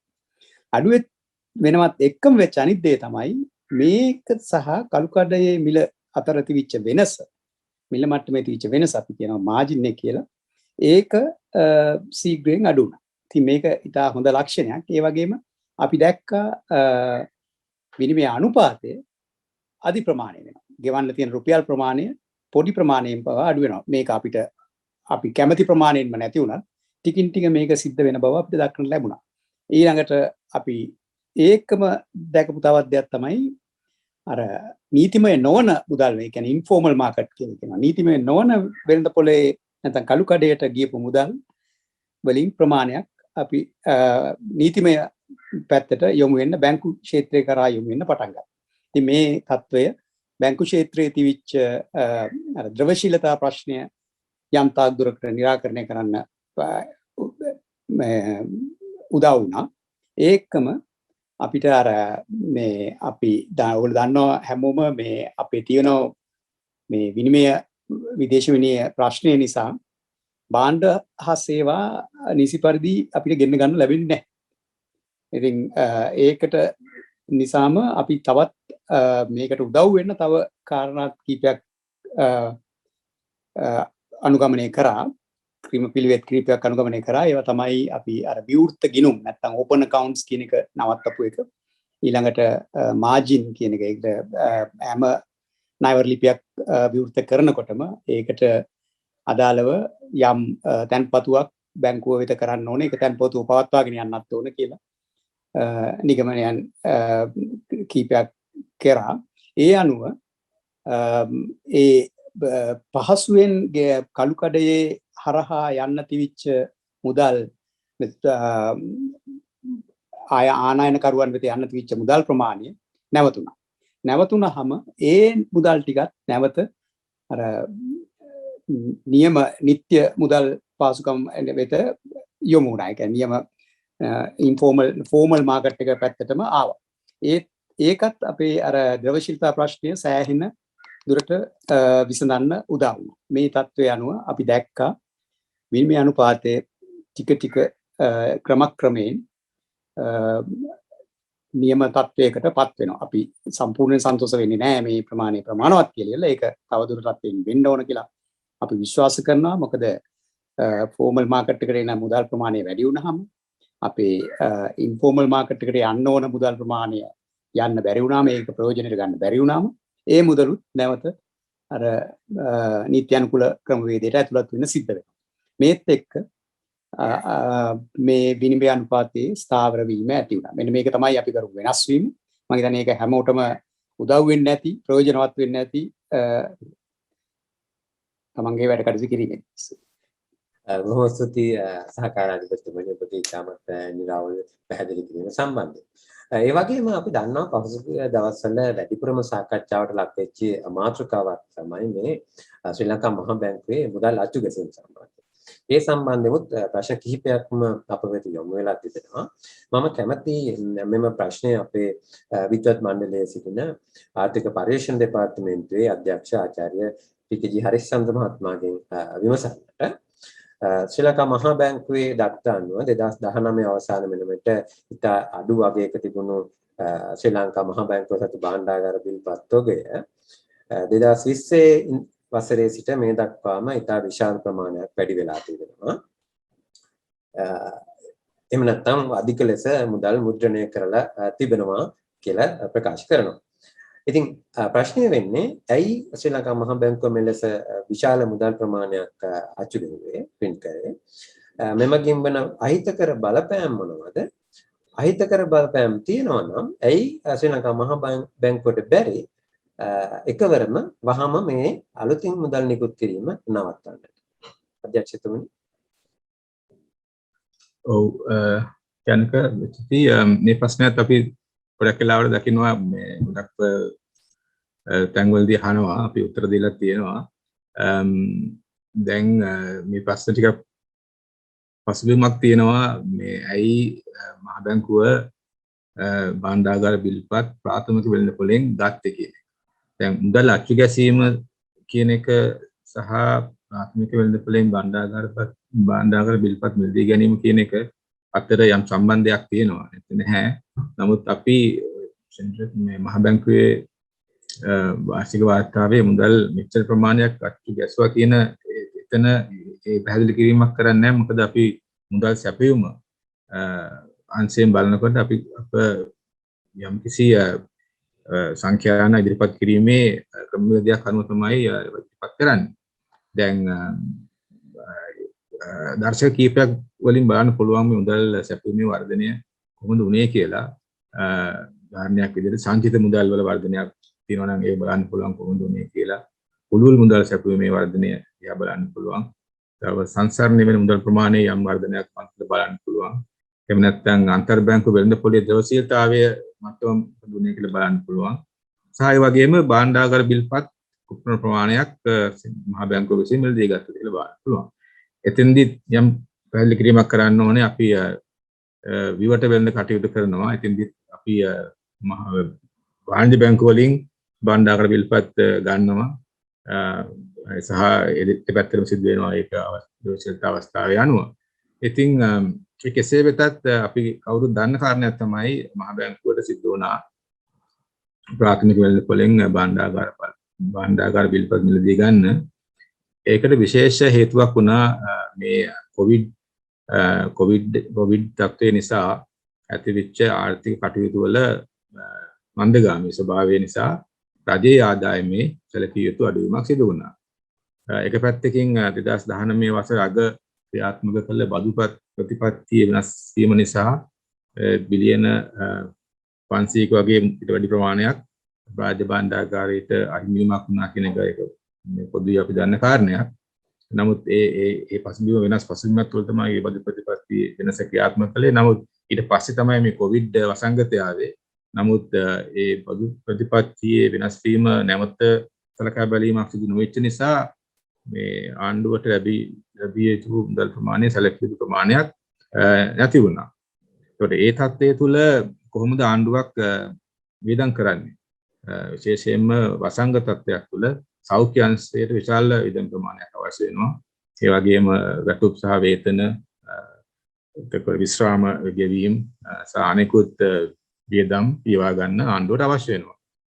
ඉතින් එහෙම සල්ලි හොයාගන්න බැරි වුණොත් එහෙම රටකට විශාල ප්‍රශ්න ගොඩකට මුහුණ දෙන්න සිද්ධ වෙනවා මේ වසංගත තත්ත්වයක් තුළ. ඉතින් මේක මේ ලංකාවට විතරක් අදාළ වෙච්ච ප්‍රශ්නකුත් නෙමෙයි බැලුවොත් රටවල් ගොඩක් වසංගතයට මුහුණ දුන්න රටවල් බොහොමයක් වල මහ බැංකුව ආණ්ඩුවට සහාය දුන්නා. ඒ රජයට සහාය දුන්නා මුල්ම වශයෙන්. ඉතින් අපිටත් ඒක නොකර ඉන්න බැරි මට්ටමකට තිබුණා. මොකද නැත්නම් එහෙම ආණ්ඩුවට පුළුවන්කමක් නැහැ තම කටයුතු පවත්වාගෙන යන්න. ඉතින් දැන් ප්‍රශ්න තියෙන්නේ අපි කුච්චර ප්‍රමාණයක් මේ කුච්චර තාක්කල් අපි මේ වැඩේ කරන්න පුළුවන්ද කියන එක. මොකද දැන් වසංගතයේ යම් කිසි සමන වීමක් දැන් තියෙනවා. ඉතින් අපිට ඉස්සරහට මේ කලින් දුන්න ප්‍රමාණයටම ආණ්ඩුවට මුදල් දීමට අවස්ථාවක් නැති වෙනවා. හේතුව ඒක අපි දිගින් දිගටම කළොත් එහෙම උද්දමනයේ විශාල බලපෑමක් සිද්ධ වෙනවා. දැන් අපි මේ දවස්වල ගන්නවා උද්දමනයේ 140ක වගේ මට්ටමක තියෙනවා. ඒකට ඉල්ලුම් අංශය දැන් අපි උත්තර මුදල් දීලා ඒ නිසා යම් කිසි ඉල්ලුම් අංශය බලපෑමක් ඇති වෙනවා වගේම සැපයුම් අංශයේ තියෙන හිඟතා සහ විනිමය අනුපාතයේ තියෙන තත්ත්වයන් තුළ ඇතිවන සැපයුම් අංශයේ පීඩනත් මේකට බලපානවා සහ ගෝලීය වශයෙන් භාණ්ඩ වල මිල ගණන් ඉල යාමත් ගොඩක් දුරට බලපානවා. ඉතින් අපි මුදල් ප්‍රාථමික භාණ්ඩාගාර බිල්පත් නිදී ගැනීම තුළින් තවදුරටත් මුදල් සැපීම දිගින් දිගටම සිදු කළොත් එහෙම මේ ඉල්ලුම මත එන උද්දමන පීඩනය තව වැඩි වෙනවා. ඉතින් අපි ඒ නිසා ඒ සාකච්ඡාව දැන් ඉන්නවා. රජයත් ඒ සම්බන්ධයෙන් විශාල අවධානයක් යොමු කරලා තියෙනවා. රජයේ මෑතකදී නිවේදනයක් කළා ඇත්තටම බදු ප්‍රතිපත්තියේ විශාල වෙනස්කම් කීපයක් සිදු කරන බවට. නමුත් මේවා කරන්න යම් කිසි කාලයක් ගත වෙනවා. එකපාරම කරන්න පුළුවන් දේවල් නෙමෙයි. එතකන් අපිට සිද්ධ වෙනවා යම් කිසි සහනයක් රජයට දෙන්න. ඒක මම කියන්නේ අධිපතිතුමත් ප්‍රසිද්ධිය කියලා තියෙනවා. අපිට අද තීරණය කරන්න බෑ අපි අදින් පස්සේ ආණ්ඩුවට මුදල් දෙන්නේ නැහැ කියන එක. ඒක කරන්න පුළුවන් දෙයක් නෙමෙයි. ඉතින් බදු ප්‍රතිපත්තිය වෙනස් කරලා රජයට ආදායම ලැබෙන තත්ත්වයකටපත් වුණකොට අපිට පුළුවන් ක්‍රමානුකූලව මේ භාණ්ඩාගාර බිල්පත් මෙලදීගෙන දැන් තියෙන තත්ත්වය තියෙන තොගය ක්‍රමානුකූලව අවම කරන්න පුළුවන්. ඒක එකපාරම කරන්න පුළුවන් දෙයක් නෙමෙයි. ඒකට තව කාරණයක් තමයි අපි ගාව දැන් හිතුවත් එම ට්‍රිලියන් එකක පමණ භාණ්ඩාගාර බිල්පත් වගේක් අපි ගාව තියෙනවා නම් අපි ඒක එකපාරම නිදාස් කරනවා කියලා කියන්නේ තව ට්‍රිලියන් එකක මුදල් ප්‍රමාණයක් මහ බැංකුවට එනවා. ඒකට දැන් බැංකු පද්ධතියේ මේ වෙලාවේ තියෙන්නේ දවසිලතා මට්ටම. බිලියන 700 විතර වගේ දවසිලතා හැඟයක් තියෙනවා. අපිට පුළුවන් ද එකපාරම ට්‍රිලියන් එකක මුදල් ප්‍රමාණයක් බැංකු පද්ධතියෙන් ලබා ගන්න එක අමාරුයි. ආණ්ඩුවට ඇත්තෙත් නැහැ බැංකු පද්ධතිය ඇත්තෙත් නැහැ. නිසා මේක ගොඩක් පැති බලලා උද්දමනය බලනවා වගේම අනිත් පැත්තෙන් බැංකු පද්ධතියේ ස්ථාවරභාවය රජයට වෙන බලපෑම මේ හැම එකම බල තමයි ඒ කටයුතු කරන්නේ. අපි ඒක කරන බවට ආණ්ඩුව සහ අධිපතිතුමත් පැහැදිලිවම ප්‍රකාශ කරලා තියෙනවා. ඒක ඉදිරි කාලයේදී ක්‍රමානුකූලව සිද්ධ වෙන බවටත් අපිට පැහැදිලි විශ්වාසයකුත් තියෙනවා. ස්තුතියි. බොහොම ස්තුතියි අධ්‍යක්ෂතුමනි. මම ඊළඟට සූදානම් වන්නේ ශ්‍රී ලංකා මහා බැංකුවේ ආර්ථික පර්යේෂණ දෙපාර්තමේන්තුවේ අතිරේක අධ්‍යක්ෂ ආචාර්ය කිත්සිරි ඇහැලේපොළ මහත්මයාගෙන් ප්‍රශ්නයක් විමසන්නට. එතුමත් අප විද්වත් මණ්ඩලයේ සමාජිකයෙක් ලෙස සිටිනවා.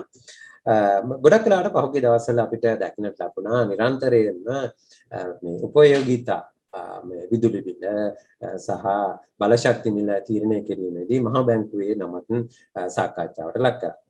ප්‍රශ්නය අහලා තියෙන්නේ අතිරේක අධ්‍යක්ෂතුමනි උපයෝගීතා සහ බලශක්ති මිල ගණන් සංශෝධනය කිරීමට මහා බැංකුව ඉල්ලා සිටින්නේ ඇයි? ස්තුති ජනක බොහොම කාලීන ප්‍රශ්නයක්.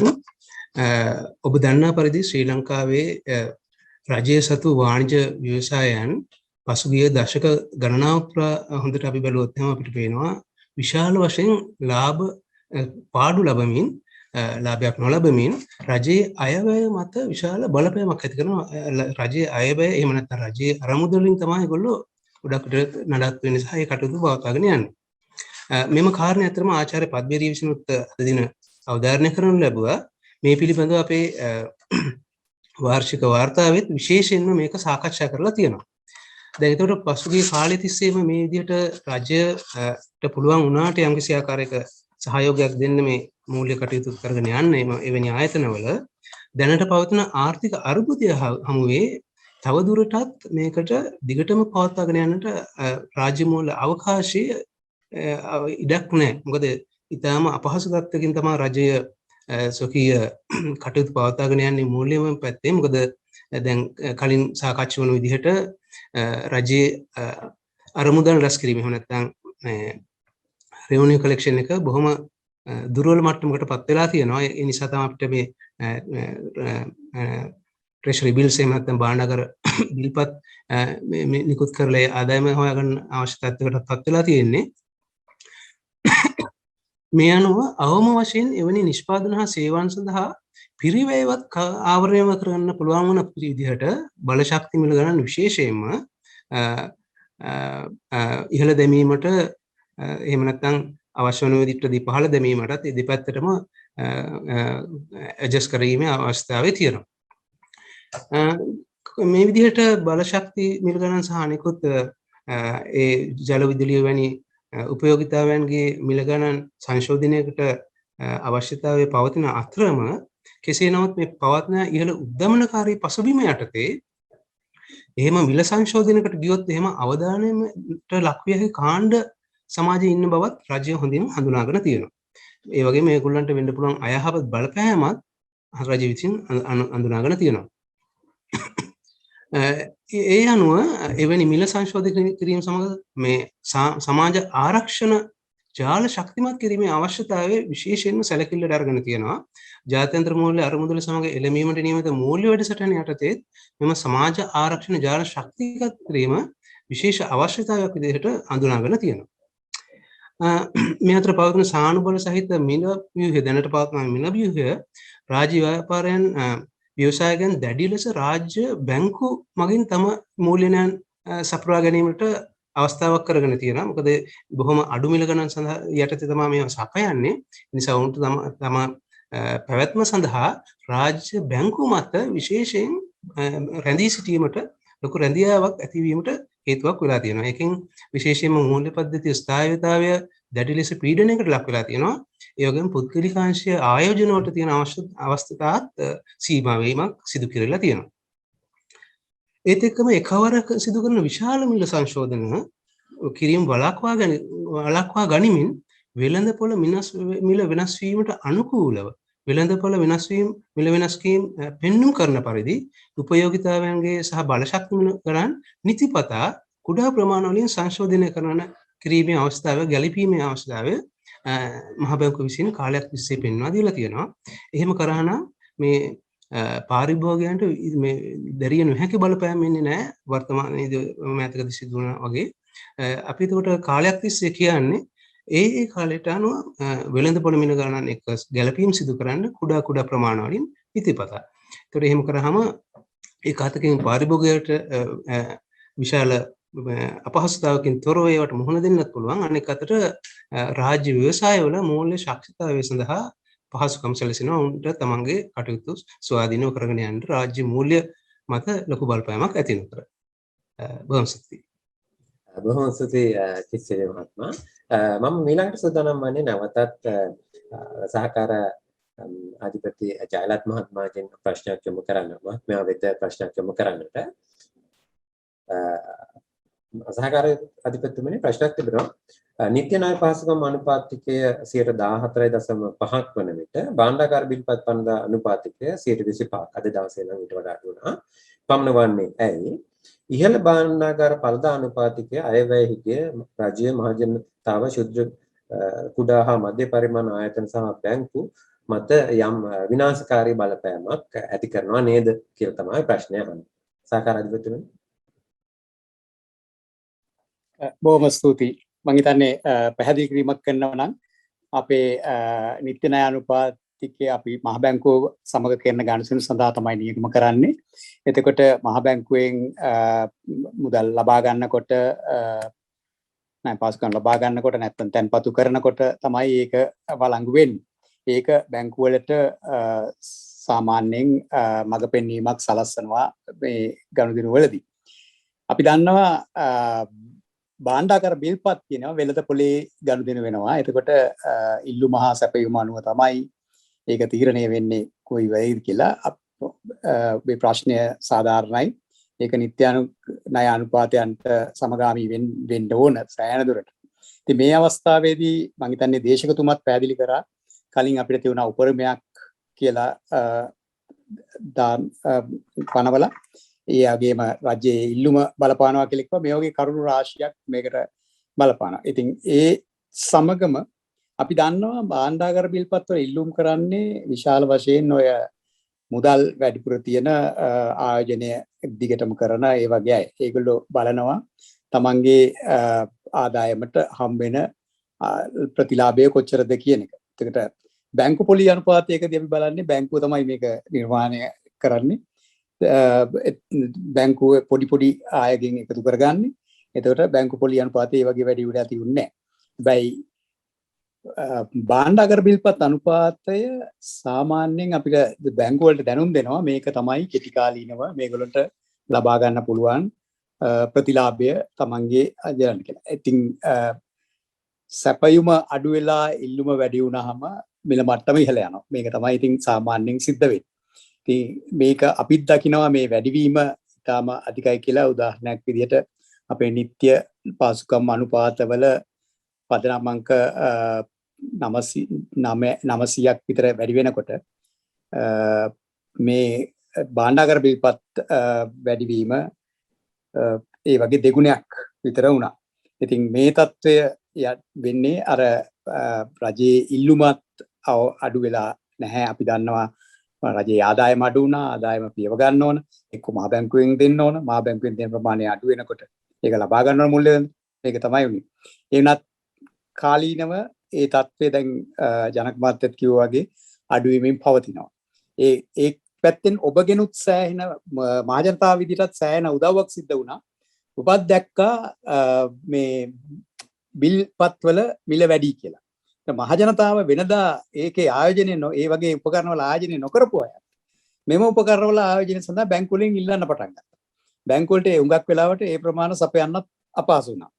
ඉතින් ඒ නොකරපු අයත් ගිහලා ඒක ඉල්ලනකොට ඉබේම ඉල්ලුම වැඩි වෙනවා. ඉල්ලුම වැඩි වුණාම දැන් අපි දකිනවා ඒක ඒ පොලි අනුපාතයේ ක්‍රමයෙන් පල්ලෙහාට එන්න පටන් ගන්න බව. ඉතින් ඒ පොලි අනුපාතයේ එන්න පටන් ගන්න ඔබේ ඉල්ලීම වැඩි වීමත් එක්ක. ඒ වගේම අනිත් පැත්තෙන් සැපයුම අඩු වෙන්නත් ඕන. රජය විසින් ගන්න ප්‍රමාණය අඩු වෙලා තියෙනවා. ඒකත් අපි දකිනවා යම් පාලනයකට නතු වෙලා එන බව දැන්. ඒ නිසා ඉදිරි කාලයේදී අපිට දකින්න පුළුවන් මේක ක්‍රමයෙන් නියමාකාරයෙන් වෙනස් වෙයි කියලා. ඔබ කිව්වා මේක විවිධ බලපෑම් මිල්ල කරනවා කියලා ශුද්ධ මූල්‍ය වගේම අනිත් අංශවලටත්. ඔව්. ණය දෙනකොට පොලි අනුපාතය වැඩි වෙනවා. හැබැයි මේවා භාණ්ඩාගාර බිල්පත් කියන්නේ දිගු කාලීන නෙමෙයි. කෙටි කාලීන.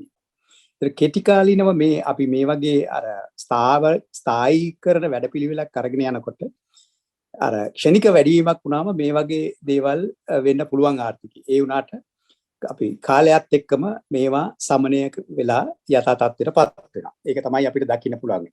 ඉදිරියට යනකොට අපි දන්නවා දැන් ඉස්සර තියුනේ ණය ගන්න අයට වැඩි පොලියක් හම්බ වෙන එක. දැන් තැන්පතු කරුවන්ට වැඩි පොලියක් හම්බ වෙනවා. ඉතින් ඒ නිසා ඔබ අනිවාර්යයෙන්ම තැන්පතු කරා යොමු වෙනවා. මොකද ඔබගේ ඒ සඳහා හම්බ වෙන ඉපැයීම සෑහෙන ප්‍රමාණයකින් වැඩි වෙන නිසා. ඉතින් ඒක ආර්ථිකයටත් හොඳයි, තමන්ටත් හොඳයි, පොඩි තැන්පත් කරුවන්ටත් කුඩා පරිමාණ තැන්පත් කරුවන්ටත් හොඳයි මේ තත්ත්වය. ඉතින් මේක සමනය වෙන්න නම් මේ දෙපැත්තම තුලනයක් ඇති වෙන්න ඕන. ඒ තුලනය වෙන බව අපිට පේනවා. මේක ක්‍රමයෙන් පල්ලෙහාට එන බවක් පේන නිසා. බොහොම ස්තුතියි සහකාරාධිපතිතුමනි. අපි ඊළඟ ප්‍රශ්නය යොමු කරන්නට සූදානම් වන්නේ ආර්ථික පරීක්ෂණ දෙපාර්තමේන්තුවේ ආචාර්ය හරිචන්ද්‍ර මහත්මයාට. අධ්‍යක්ෂතුමනි, ප්‍රශ්නයක් තිබුණා මේ දවස්වල IMF සාකච්ඡාත් එක්ක යනින් ගමන්ම නැගෙන තව දෙයක් තමයි ණය ප්‍රතිව්‍යුහගත කරන එක. මොකද්ද මේ ණය ප්‍රතිව්‍යුහගත කරන ක්‍රියාවලිය? ඔබට පුළුවන් ද කෙටියෙන් පැහැදිලි කිරීමක් කරන්න? ජනක මේ මම ඊට කලින් පොඩි උණුපූර්ණයක් කරන්නම්. කලින් ප්‍රශ්නෙට දැන් අපි අර සෙමි සුළු හා මධ්‍ය පරිමාණ මේ කර්මාන්තයේ ඉන්නට මොන වගේ බලපෑමක් එනවද මේ පොලි අනුපාත කියන එක මේ සඳහන් කරනකොට දැන් අපි දන්නද මේ උද්දමනය 140ක වගේ මට්ටමක තියෙනවා කියන්නේ උච්ච දුරට මිනිස්සුන්ට යම් කිසි භාණ්ඩ වලට ඉල්ලුම් කරන්න පුළුවන් කියන එක. තව මේක වැඩි වුණොත් එහෙම ඒ ඉල්ලුමේ සැලකිලි ප්‍රමාණයක් අතරම අඩු වෙනවා. අනිත් පැත්තට ඒ කර්මාන්තවල ඉන්න සුළු හා මධ්‍ය පරිමාණ කර්මාන්තකරුවන්ගේ නිෂ්පාදන පිරිවැය විශාල වශයෙන් වැඩි වෙනවා. ඒකට තමන්ගේ භාණ්ඩවල මිල තීරණය කිරීමේදී යම්කිසි ආන්තිකයක් ක්‍රියාගෙන මිල තීරණය කරනකොට මිල තවත් වැඩි වෙනවා. ඉතින් අපි මහ බැංකුව විදියට මුදල් ප්‍රතිපත්තිය දැඩි කිරීම තුළින් අපි අපේක්ෂා කරනවා උද්දමන අපේක්ෂාවන් පහළ හෙලීමට. ඒ තුළින් උද්දමනය ඉදිරි කාලයේදී අඩු මට්ටමකට නැවත පවත්වාගෙන යාමට. ඒ තුළින් ඇත්තටම අපේ සාකාරකතුමා කිව්වා වගේ මේක මේ කෙටි කාලීන තත්ත්වයක්. ඉතින් ඉදිරි කාලයේදී පොලි අනුපාතික අඩු වෙලා උද්දමන අපේක්ෂාවන් අඩු වීම තුළින් උද්දමනය අඩු වුණාම ඒ වාසිය මහා මධ්‍යම පරිමාණ කර්මාන්තකරුවන්ට ලැබෙනවා. ඒක මේ යම් කෙටි කාලයේදී යම් කිසි බලපෑමක් තියෙනවා ඒක දරා ගැනීමට සිදු වෙනවා. එතනින් යම් වගේ ප්‍රශ්නය ණය ප්‍රතිව්‍යුහගත කිරීම සම්බන්ධයෙන් ක්‍රියාවලිය දැන් ඔබ දකින්න ඇති ඊයේ දළ අමාත්‍යාංශය නිවේදනය නිකුත් කළා නීතිමය සහ මූල්‍යමය උපදේශ ආයතන දෙකක් පත් කළා ණය ලබා දුන් ආයතන සමග සාකච්ඡා කිරීමට. මේක තමයි පළවෙනිම පියවර. අපි ඉස්ලාම කළේ අප්‍රේල් මාසයේ අපි අනවුන්ස් කළා ලංකාවේ තියෙන විදේශ විනිමය තත්ත්වය සලකා බලලා අපිට ණය ගෙවීම తాවකාලිකව අත්හිටවනවා. ඊට පස්සේ අපි කලේ මේ මූල්‍ය සහ නීතිමය අංශයේ උපදේශකරුවන් බඳවා ගැනීමට උපත් කිරීමට අවශ්‍ය යෝජනා ගෙන්වා ගැනීම. අපි ඒ ක්‍රියාවලිය දැන් ඉවර වෙලා කැබිනට් මණ්ඩලය විසින් ඒ ආයතන දෙක පත් කරලා තියෙනවා. දැන් අපිට කරන්න ඕනේ ඒ ආයතන දෙක සම්බන්ධ කරගෙන හැකි ඉක්මනින් අපි දන්නවා දැන් මේ ප්‍රතිව්‍යුහගත කරණයට අදාළ වන්නේ විදේශ ණය, දේශීය ණය නෙමෙයි. විදේශ ණය වලත් ගන්නකොට බහුපාර්ශ්වීය ආයතන World Bank, IMF, ADB වගේ ආයතන නෙමෙයි කමර්ෂල් අංශයෙන් අපි ගත්තාම මේ වාණිජ අංශයෙන් ගත්ත ණය සහ ද්විපාර්ශ්වික ණය තමයි මේක ගොඩක් අදාළ වෙන්නේ. රජයන් අතර තියෙන ණය. ඉතින් දැන් අපි මූල්‍ය උපදේශ ආයතන සමග සාකච්ඡා කරමින් එම ආයතන සමග එම රාජ්‍යයන් සමග අපි සාකච්ඡා කරන්න ඕනේ ලංකාවේ ණයවල තත්ත්වය මේකයි. අපිට දැන් ණය සේවා කරණය කරන්න බෑ තියෙන තත්ත්වය අනුව අපේ විදේශ අංශ තත්ත්වය අනුව. ඒ නිසා යම්කිසි නැවත අපි එකඟතාවයට එන්න ඕනේ ණය අපිට ගෙවන්න පුළුවන් මොන කාලයකදීද. එතකොට මේ ණය ගෙවන්න පුළුවන් කාල සීමාව අපිට ඉක් කරගන්න පුළුවන්ද? අපිට පොලි අනුපාතවල යම් අඩුවීමක් කරන්න පුළුවන්ද? යම් සහන කාලයක් අපිට ලබා දෙන්න පුළුවන්ද? සහාය එහෙම දෙනවා නම් කොච්චර ණය කැපිටල් එක නැත්නම් මුළු ණය ප්‍රමාණයෙන් කොච්චර අඩුවීමක් කරන්න පුළුවන්ද? පොලි අනුපාතයේ කොච්චර අඩුවීමක් කරන්න පුළුවන්ද? ණය ගෙවීමේ කාලයේ කොච්චර අඩුවීමක් කරන්න පුළුවන්ද? ඒ සාකච්ඡාවට එන්න ඕනේ. එතකොට ඒකේ මම හිතන්නේ මූලික වශයෙන් අපි බලන්නේ net present value කියන සංකල්පය අනුව තියෙන ණය තොගයේ අදට පවතින තත්ත්වයට ගණනය කළොත් කොච්චර ණය ප්‍රමාණයක් ණය මට්ටමක් අපිට එකඟ වෙන්න පුළුවන්ද? ඒ ප්‍රමාණය යම් කිසි එකඟ වෙන කාලයක් තුළ අපිට ගෙවන්න පුළුවන් හැකියාවක් ඇතුළත ගෙවීම පටන් ගන්න ඕනේ.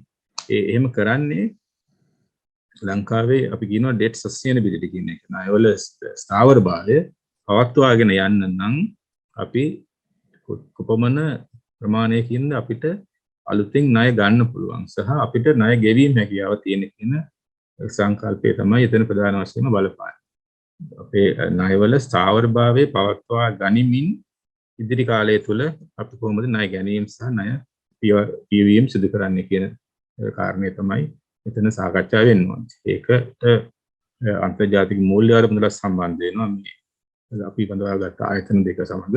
ඉතින් හැමෝම ඒක සාකච්ඡා කරලා විශේෂයෙන්ම ණය දුන්න සාරීත්‍ය බැනුම් කරවල ආයෝජනය කරපු ආයතන සහ රාජ්‍ය අතර ගත ණය සමග සාකච්ඡා කරලා අපි එකතාවයට එන්න ඕනේ කොහොමද ශ්‍රී ලංකා ණය ගෙවීම සිදු කරන්නේ ඉතින් කාලය කියලා මේකට කාලයක් ගත වෙනවා මාස 5ක් 6ක් වගේ කාලයක් ගත වෙනවා.